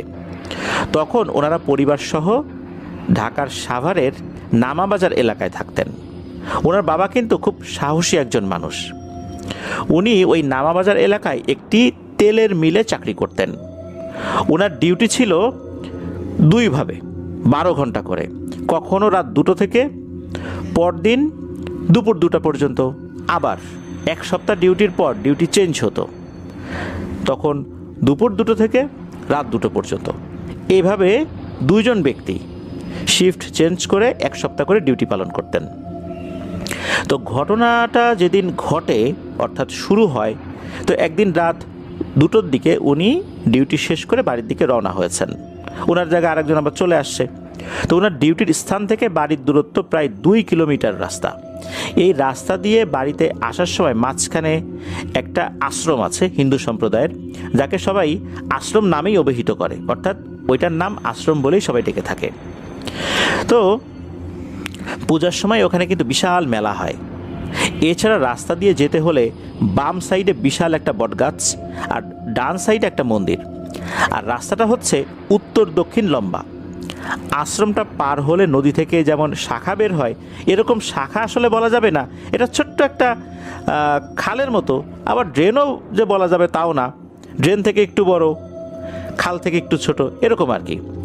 এর উপর দিয়ে 15 থেকে 20 হাত চওড়া একটা সাঁকো তৈরি করা হয়েছে, বাঁশের সাঁকো আর কি। তো বাঁশের সাঁকোটা এমনভাবে তৈরি করা হয়েছে যে পাশাপাশি প্রায় 6-7টা বাঁশ, অর্থাৎ এটার উপর দিয়ে গরু ছাগলও কিন্তু অনায়াসে হেঁটে চলে যেতে পারবে, এমন একটা সাঁকো।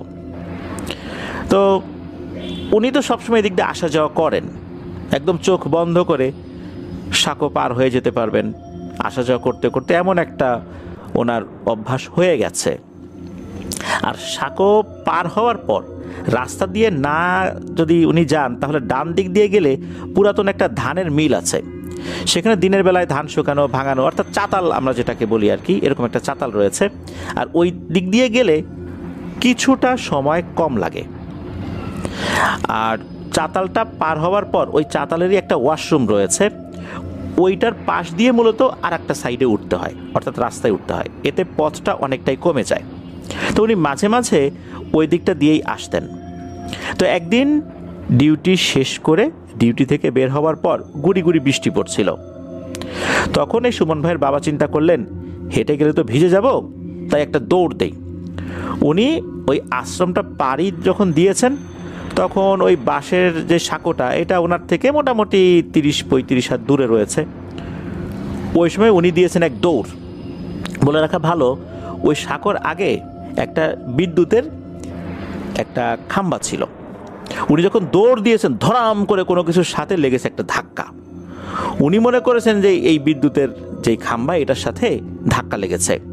পরে দেখলেন আরে বিদ্যুতের খাম্বায় একদিক, উনি আর একদিক। ধাক্কাটা লাগলো কিসের সাথে? আর ধাক্কা যে লেগেছে বিদ্যুতের খাম্বার সাথে, এত জোরে ধাক্কা যদি লাগে তাহলে তো ওনার মাথা ফেটে যাওয়ার কথা, কিন্তু না, এমনটা মনে হচ্ছিল না। মনে হচ্ছিল কোনো একটা মানুষের সাথে ওনার ধাক্কা লেগেছে। কিন্তু মানুষ কোথায়? আশেপাশে তো কোনো মানুষ নাই। উনি তাকাচ্ছেন, উনি চিন্তা করলেন কেউ হয়তো ইচ্ছা করে ধাক্কা দিয়ে পালিয়ে গেছে, এমনটা উনি চিন্তা করেছেন। উনি চারদিকে তাকিয়ে বেশ রাগান্বিত কণ্ঠেই বলে উঠলেন যে, এই কোন ফাজিল রে, পথের মধ্যে এসে এরকম ধাক্কা দিলি রে, আয় সামনে আয়, পেলে হাড়গোড় ভেঙে দেব।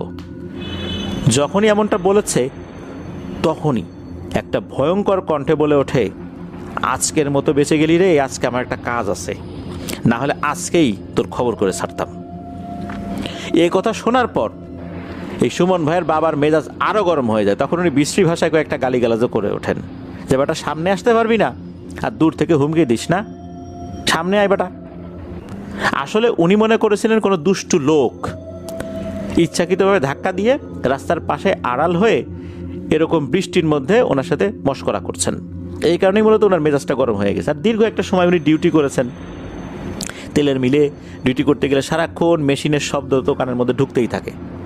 টানা 12 ঘন্টা কেউ যদি এরকম শব্দের মধ্যে থাকে, স্বাভাবিকভাবেই ডিউটি শেষে মেজাজ মর্জি একটু গরমই থাকে। তারপর উনি তাড়াতাড়ি বাড়িতে যাবেন, গুড়ি গুড়ি বৃষ্টি হচ্ছে, এর মধ্যে কে যেন ধাক্কা দিয়েছে, আবার হুমকিও দেয়, মেজাজ তো খারাপ হওয়ারই কথা।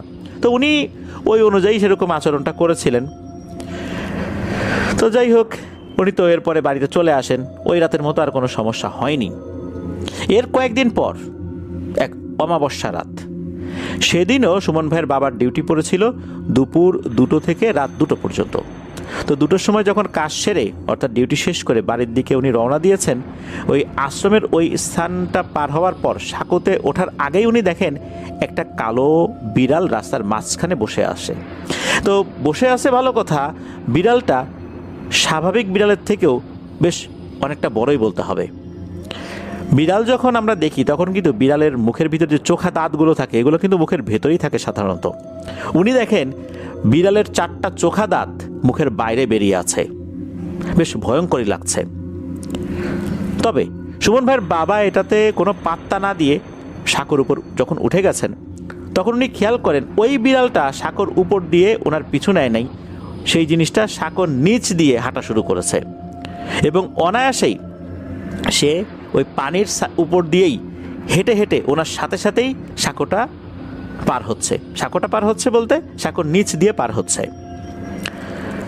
উনি অনায়াসেই এই সাঁকোটা পার হয়েছেন। পার হয়ে হাঁটতে হাঁটতে যখন ওই ধানের যে মিলটা রয়েছে, অর্থাৎ চাতাল রয়েছে, ওই মিলের ওখানে গিয়েছেন। ওই মিলটাও যখন পার হয়ে ওই মিলের যে ওয়াশরুমের কথা বলেছিলাম, ওই ওয়াশরুমটা পার হতে যাবেন, হঠাৎ করে উনি শুনতে পান ওই ওয়াশরুমের মধ্যে কোনো একটা বাচ্চার কান্না। উনি চিন্তা করলেন কী ব্যাপার, এত রাতে এই ওয়াশরুমের মধ্যে কার বাচ্চা কান্না করে। ওনার হাতে একটা স্টিলের টর্চ লাইট ছিল, ব্যাটারি চালিত। ওই সময় কিন্তু এই টর্চ লাইটগুলো অনেকটাই দেখা যেত। তো উনিও টর্চ লাইটটা নিয়ে ওই ওয়াশরুমের দরজাটা খুলেছেন। যখনই ওনার দরজা খুলেছেন তখন দেখেন ভেতরে কেউ নাই, আর কান্নাও বন্ধ হয়ে গেছে। উনি ভেতরে ভালো করে লাইট মারলেন, দেখলেন যে কেউ নাই। উনি প্রথমে ভেবেছিলেন এই চাতালে যারা শ্রমিক রয়েছে তাদেরই কোনো বাচ্চা হয়তো বা এখানে আটকা পড়েছিল, এরকম চিন্তা করেছিলেন। ওনার মাথায় কিন্তু এটা ছিল না এই রাত 2টোর সময় এখানে বাচ্চা আসবে কোত্থেকে। আর তখন তো 2টোরও বেশি বাজে, উনি তো 2টোর সময় বের হয়েছিলেন। প্রায় 2 কিলোমিটার রাস্তার মধ্যে 1.5 কিলোমিটার বেশি পারও করে ফেলেছেন। এখানে তো অনেকটা সময় চলে গেছে, রাত 3টার কাছাকাছি বাজে তখন। উনি ওয়াশরুমটা পার হয়ে রাস্তায় উঠে যখন বাড়ির দিকে হাঁটা ধরবেন, এমন সময় আবার কান্না ওই ওয়াশরুমের ভেতর থেকে। উনি আবার পেছনে ফেরত আসেন, এসে টর্চ লাইট মেরেছেন, দেখেন এখনও কিছু নেই, কান্নাও বন্ধ হয়ে গেছে। এরপর উনি আবার যখন আগানো শুরু করেছেন, হঠাৎ করে তখন ওয়াশরুমের ভিতর থেকে আবারও কান্নার আওয়াজ। উনি এবার ভয় না পেয়ে রেগে গিয়ে ওই ওয়াশরুমের দরজায় মেরেছেন এক লাথি। লাথি মারার পর উনি আবার টর্চ লাইট ধরেছেন, দেখেন ভিতরে কেউ নাই। উনি এবার বাড়ির দিকে রওনা দিয়েছেন। উনি বুঝতে পেরেছেন এখানে অস্বাভাবিক কোনো কিছু আছে, এই জন্য উনি এটা নিয়ে আর বেশি ঘাটাঘাটি করেন নাই। তবে উনি বাড়িতে যখন চলে আসলেন, এতটুকু পথ আসার সময় অবশ্য কোনো কিছু হয়নি। ওই যে কালো বিড়ালটা, ওটা কিন্তু ধানের চাতালের কাছে এসেই মিলিয়ে গিয়েছিল, ওইটার সামনে আসেনি। এর একদিন পর ওনার ডিউটির শিফট চেঞ্জ হয়। উনি তখন দুপুর 2টো থেকে রাত 2টো পর্যন্ত ডিউটি দিবেন। তবে কোনো একটা কারণে ওই দিনের ডিউটিটাও উনি পরিবর্তন করে নেন। ওই দিনের ডিউটিটাও উনি রাত 2টো থেকে পরের দিন দুপুর 2টো পর্যন্ত করে নেন। অর্থাৎ ওনার যেই বদলি ছিল, অর্থাৎ ওনার পরিবর্তে আরেকজন যিনি আসবেন তার সাথে কথা বলে নেন আর কি। ওনার একটা কাজও ছিল, যার কারণে উনি এভাবেই করে নিয়েছিলেন। আর ওই লোকটারও কিছু কাজ ছিল, দুজন আলোচনা করে এইভাবে ডিউটির সময়টা নিজেদের মধ্যে সমন্বয় করে নেন। তো যেদিন রাত 2টোর দিকে উনি বের হবেন, অর্থাৎ 2টোর আগে আর কি, 2টোর সময় ডিউটি, তো উনি বাসা থেকে ভাত নিয়ে যাচ্ছিলেন। ভাতটা তো ঠিকঠাক ছিল, গরম ভাত। তরকারি ছিল টাকি মাছের তরকারি। তো উনি যখন বাড়ি থেকে বের হয়ে ওই ধানের মিল অর্থাৎ ধানের চাতালের কাছে এসেছেন, তখন ওই যে ওয়াশরুমের কথাটা আমরা বললাম মাত্রই, ওই ওয়াশরুমের ওখানে আসার পর হঠাৎ করে উনি ফিল করেন ওনার পায়ে পায়ে কোনো কিছুর বাড়ি লাগছে, অর্থাৎ ধাক্কা লাগছে। উনি তাকিয়ে দেখেন একটা কালো রঙের মোটামুটি বড় সাইজ, মানে স্বাভাবিক বিড়াল থেকে হয়তো বা দ্বিগুণ সাইজের হবে আর কি, এরকম সাইজের একটা বিড়াল ওনার 2 পায়ের মাঝখানে বারবার চলে আসছে। আর ওই বিড়ালের পায়ের সাথে ওনার পায়ের বাড়ি লাগছে, আঘাত লাগছে। মানে হচ্ছে ওই বিড়ালটা ওনাকে সামনের দিকে যেতে দেবে না। উনি তখন কি করেছেন, রাগ করে ওই বিড়ালকে মেরেছেন এক লাথি। কিছুটা দূরে গিয়ে পড়ার পরও ওই বিড়ালটা আবার এসে একই রকমভাবে 2 পায়ের মাঝখানে ঘুরঘুর করছে। তখন ওনার বাবা চিন্তা করেন অশুভ কোনো কিছু কিনা। এই চিন্তা করে একটা সিগারেট জ্বালানোর জন্য যখন ম্যাচের যে বক্স ছিল, ওই সময় ম্যাচের বক্স ছিল, এখন যেরকম দেশলাই বেশি পাওয়া যায়, তখন কিন্তু এই ম্যাচের বক্সগুলো বেশি পাওয়া যেত। এখনও পাওয়া যায় ম্যাচের বক্স, তবে মানুষ এটা কম ব্যবহার করে আর কি। উনি ওনার ম্যাচের বক্স থেকে একটা কাঠি বের করে যখনই ঘর্ষণ দিয়ে আগুন জ্বালিয়েছেন, তখনই ওনার কাছে মনে হলো কেউ মনে হলো ফু দিয়ে নিভিয়ে দিল। আবারও উনি জ্বালালেন, আবারও একই ব্যাপার, কেউ মনে হচ্ছে ফু দিয়ে নিভিয়ে দিল। এরকম বারবার উনি চেষ্টা করছেন, বারবারই মনে হচ্ছে কোনো একটা দমকা হাওয়া এসে নিভিয়ে দিচ্ছে ওনার এই ম্যাচের কাঠি। অথচ আশেপাশে ওই রকম বাতাসের উপস্থিতি উনি টের পাচ্ছেন না, অথচ কাঠি নিভে যাচ্ছে। এরকম করতে করতে করতে করতে পুরো ম্যাচের বক্সের সব কাঠি উনি শেষ করে ফেলেছেন।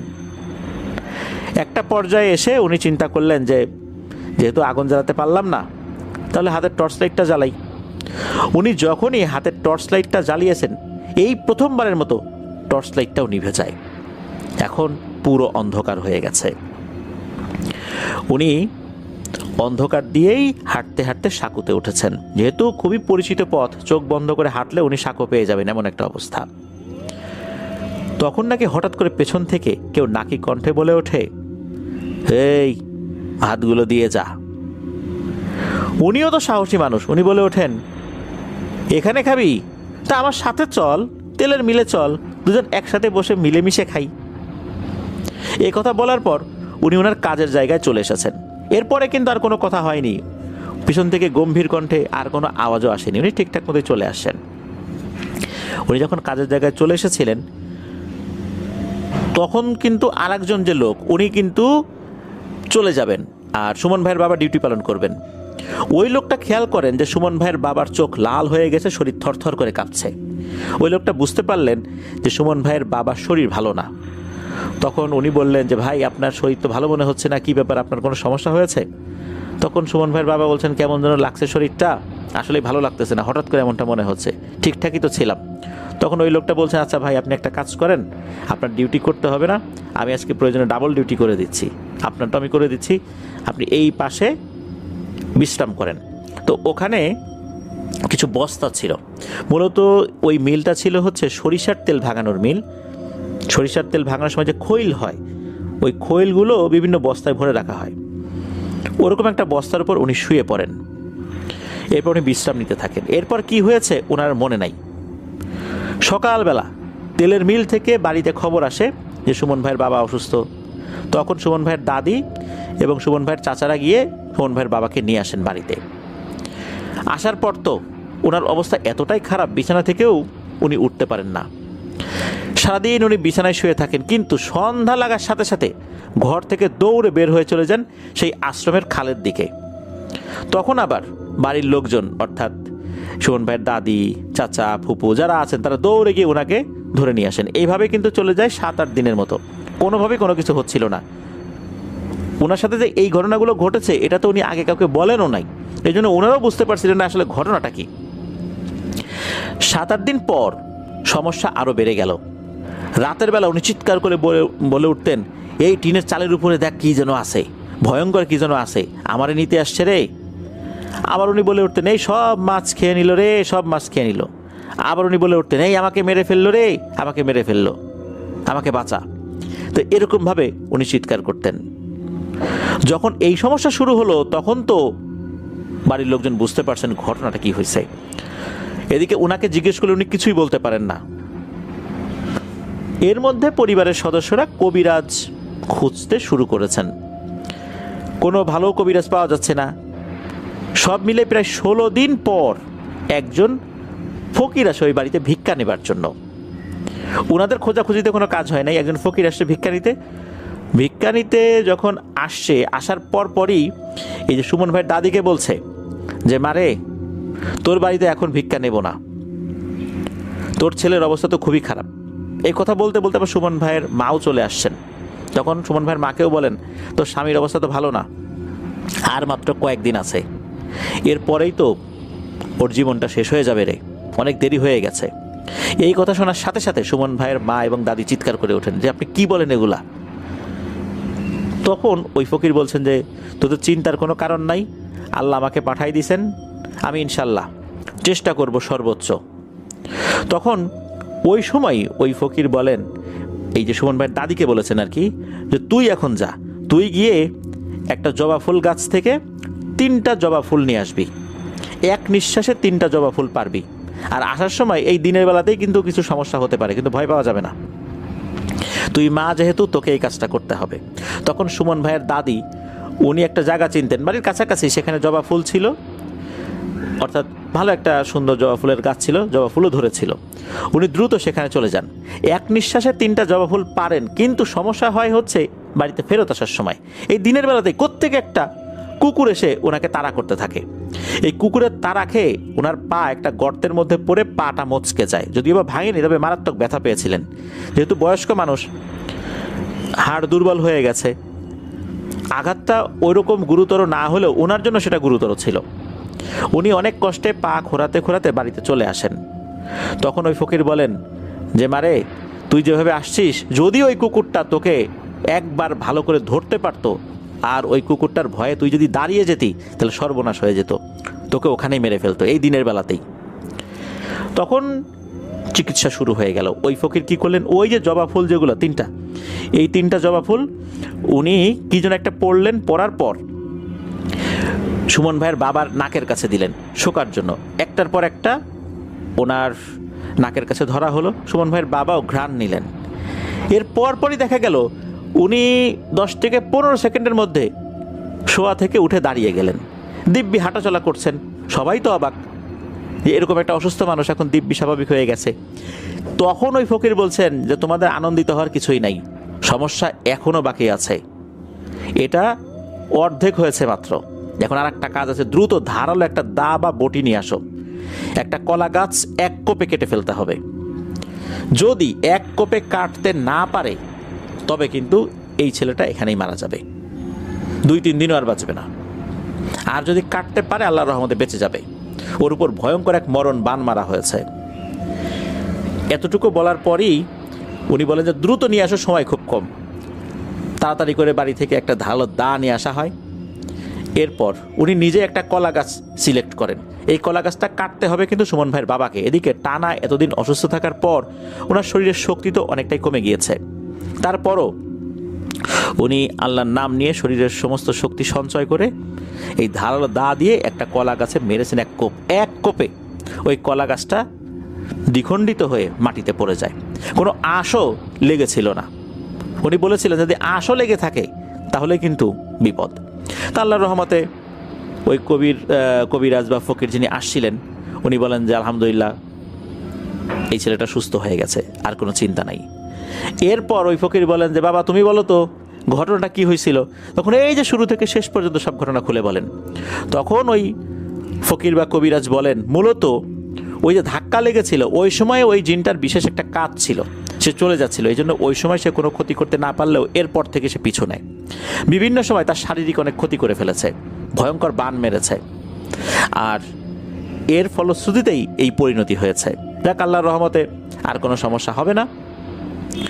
এরপর ফকির চলে যান।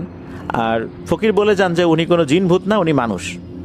উনি এভাবে জিনেদের মাধ্যমে খবর পেয়ে কোনো কোনো বাড়িতে যান ট্রিটমেন্ট করার জন্য। এরপর উনি ওখান থেকে চলে গিয়েছিলেন। পরবর্তীতে ওনার সাক্ষাৎ সেভাবে আর পাওয়া যায়নি, বা কেউ ওনাকে দেখেছে এটাও জানা যায়নি। কোত্থেকে আসলেন, কোথা থেকে চলে গেলেন এটা জানা যায়নি। তবে ওই যে জিনটা ছিল সে মূলত ছিল ওই যে আশ্রম, ওই আশ্রমেরই একটা জিন। সে হিন্দু জিন ছিল। ওই সময় সে ওদিক দিয়ে যাচ্ছিল, ধাক্কা লেগেছে। তার থেকেও বড় সমস্যা হচ্ছে সুমন ভাইয়ের বাবা গালিগালাজ করেছিল, এতে করে তার ইগোতে লেগেছে। এই জন্যই সে সমস্যাটা সৃষ্টি করেছে। প্রিয় লিসেনার্স, এই ঘটনা থেকে একটা বিষয় কিন্তু আমরা বুঝতে পারলাম এবং শিখতে পারলাম। এই ধরনের ঘটনা যদি আমাদের সাথে ঘটে তাহলে কিন্তু এরকম গালিগালাজ বা এই ধরনের বিষয়গুলো করা যাবে না। এরকম অনেক ঘটনা ঘটেছে, এই ধরনের সমস্যা ফেস করেছে। পরবর্তীতে যিনি ফেস করেছেন উনি বলেছেন যে ক্ষমা করবেন, আমি বুঝতে পারিনি, মাফ করে দিয়েন। এরকম অনেক ঘটনা কিন্তু হয়েছে। দেখা গেছে যে সে ভয়ঙ্কর রূপে এসেছে আবার চলে গেছে, কোনো কিছুই হয়নি। তো এই ধরনের ঘটনা যদি আমরা বুঝতে পারি আমাদের সাথে ঘটেছে, তাহলে কিন্তু সাথে সাথে দোয়া দুরূদ পড়ে নিব।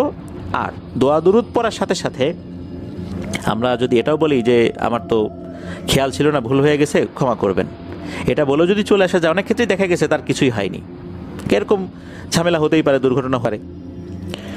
প্রিয় লিসেনার্স, আমরা এখন চলে যাব আমাদের এবারে থার্সডে নাইটের 189তম আয়োজনের ষষ্ঠ এবং শেষ ঘটনায়। তো চলুন শুনে আসি সেই ঘটনাটি।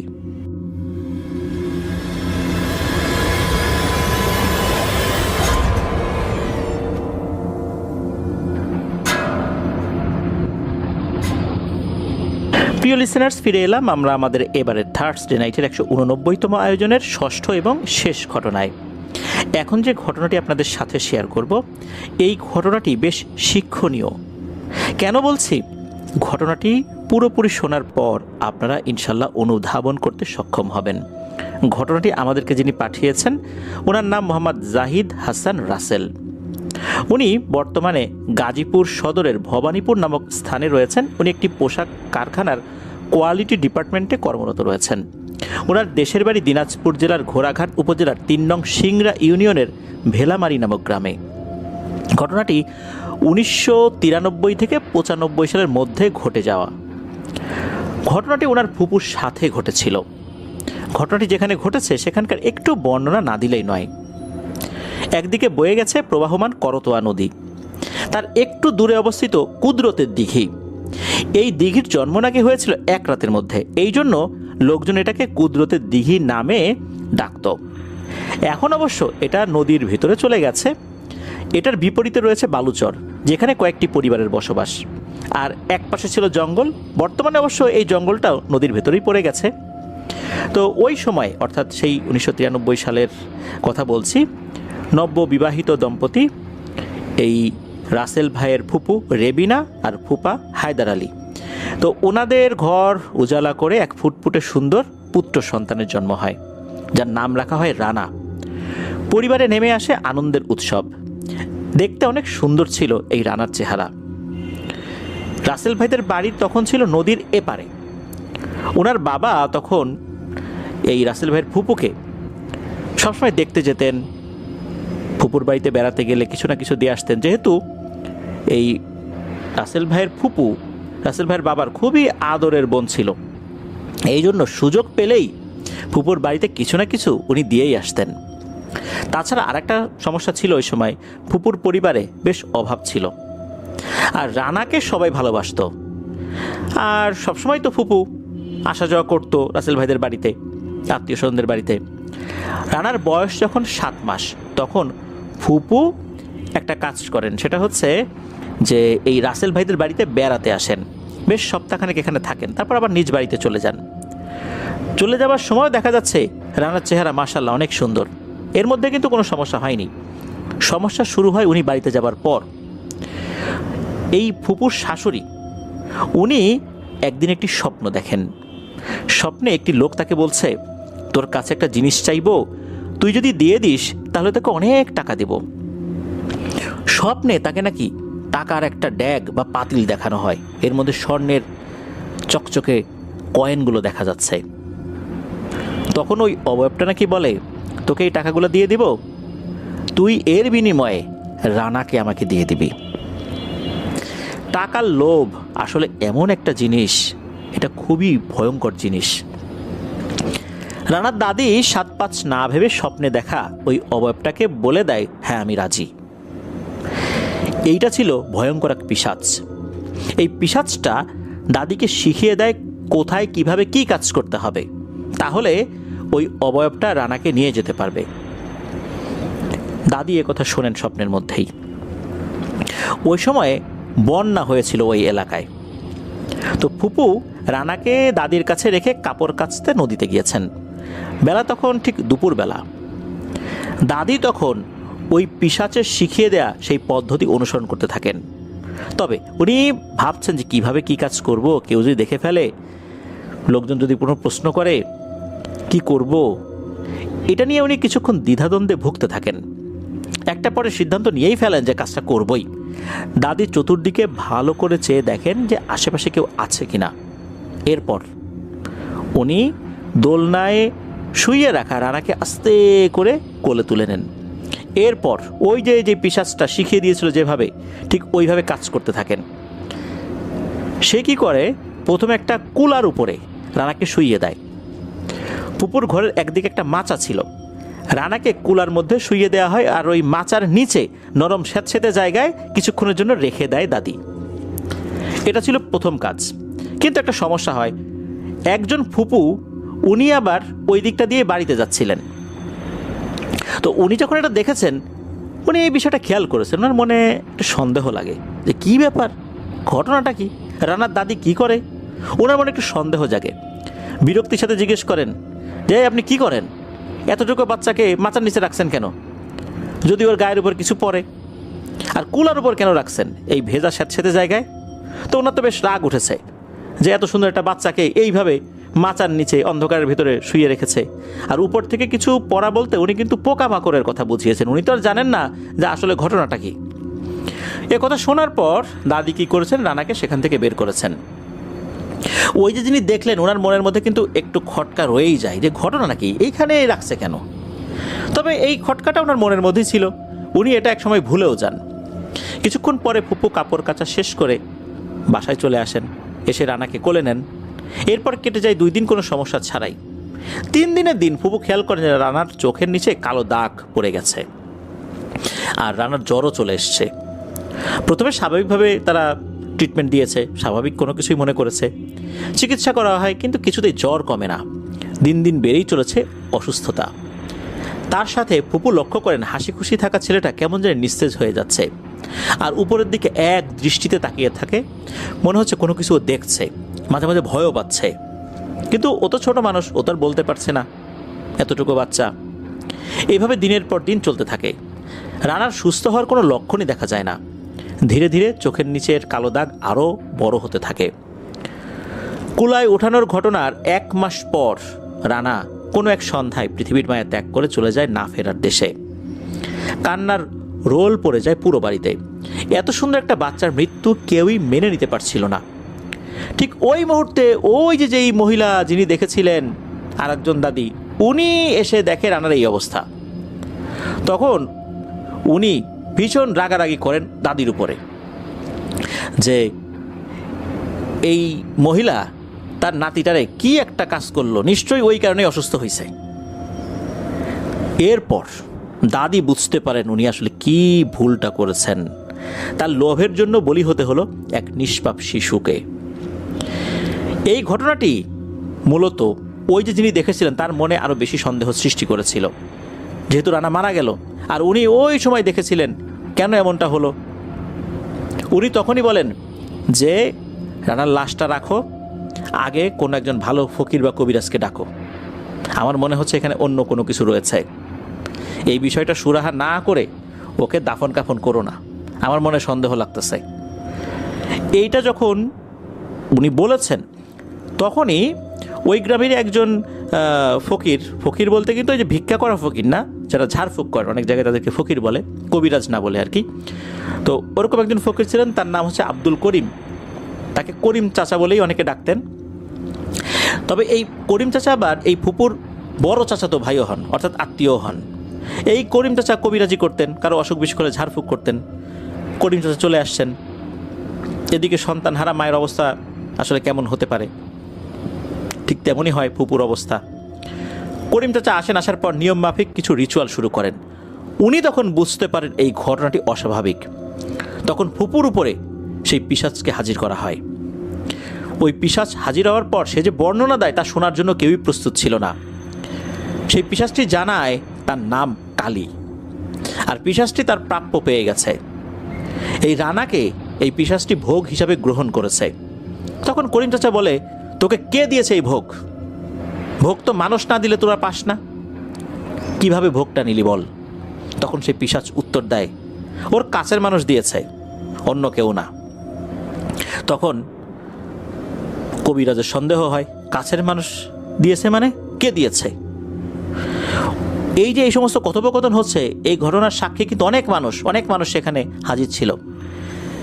রানার দাদিও সেখানে উপস্থিত ছিলেন। আর ওই যে যিনি দেখেছিলেন দাদিকে কুলার উপর রাখতে, সেও কিন্তু ওখানে আছে। তখন উনিও বলেন যে আমি মনে হয় বুঝতে পারছি, করিম চাচা আপনি আরও জিজ্ঞেস করেন, তো আরও কিছু জিজ্ঞেস করেন ওকে, তারপর বলতেছি ঘটনাটা কি। এরপর করিম চাচা ওই পিশাচকে জিজ্ঞেস করেন, আরও ভালো করে বল, না হলে তোকে ভয়ঙ্কর শাস্তি দেব এখন। তখন ওই পিশাচটি ভয় পেয়ে বলে যে যে এই কাজটি করেছে সে হচ্ছে এই বাচ্চার আপন দাদি। এই কথা শোনার সাথে সাথে সবার তো মাথায় আকাশ ভেঙে পড়ার উপক্রম হয়। দাদি কিন্তু দরজার এক পাশে দাঁড়িয়ে নীরবে নিভৃতে খুব কান্নাকাটি করছিলেন।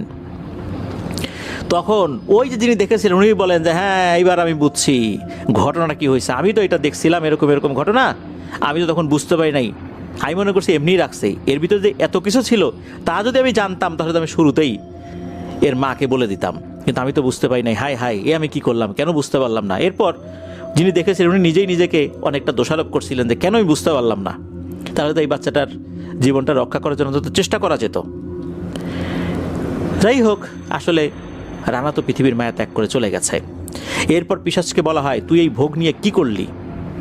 আর তুই যে লোভ দেখিয়েছিলি, তুই কি সেই জিনিস দিয়েছিস?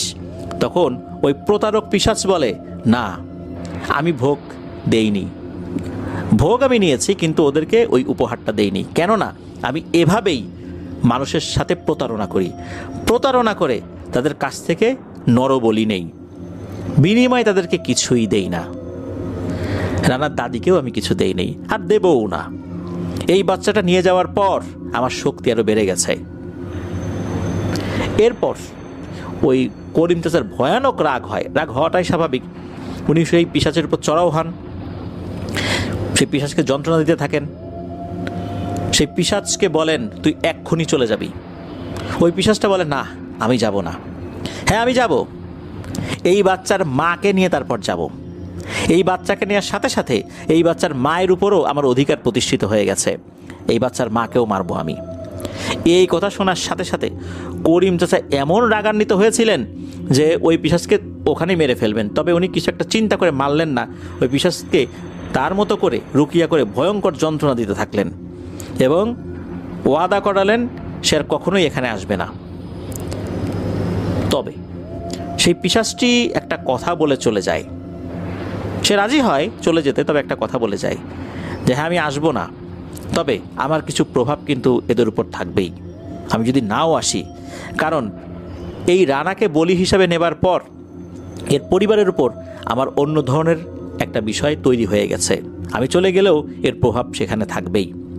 এরপর নাকি ওই পিশাচটা ওখান থেকে চলে যায়,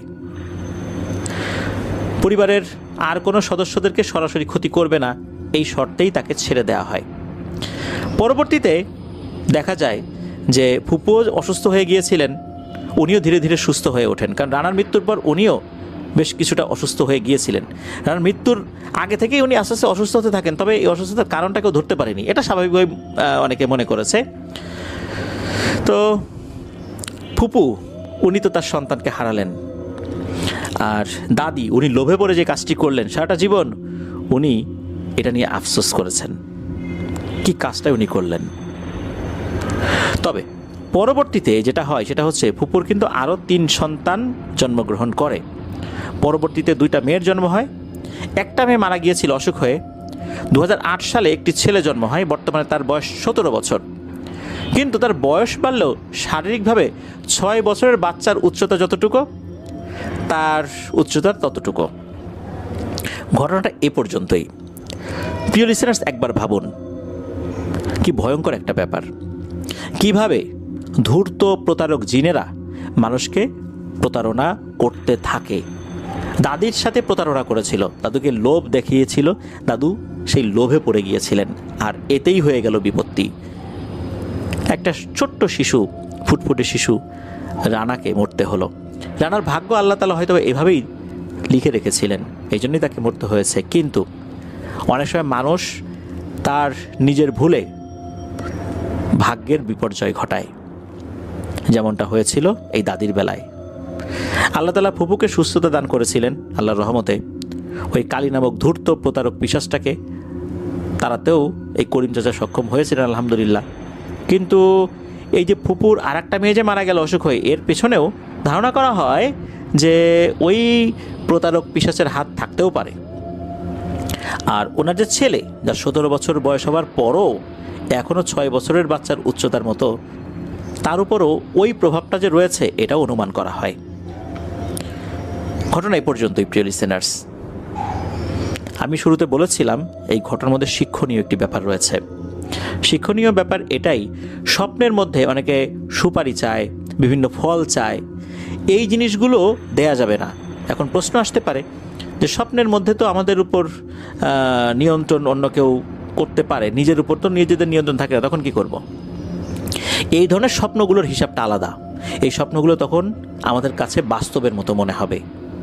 এই জন্য খুব সাবধান। ঘুমের সময় আয়াতুল কুরসি এবং সূরা বাকারার শেষ 3 আয়াত আমরা পড়ে ঘুমানোর চেষ্টা করব।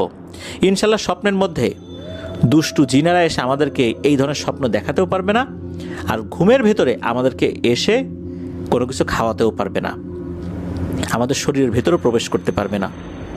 আল্লাহ আমাদেরকে হেফাজত করুন প্রিয়।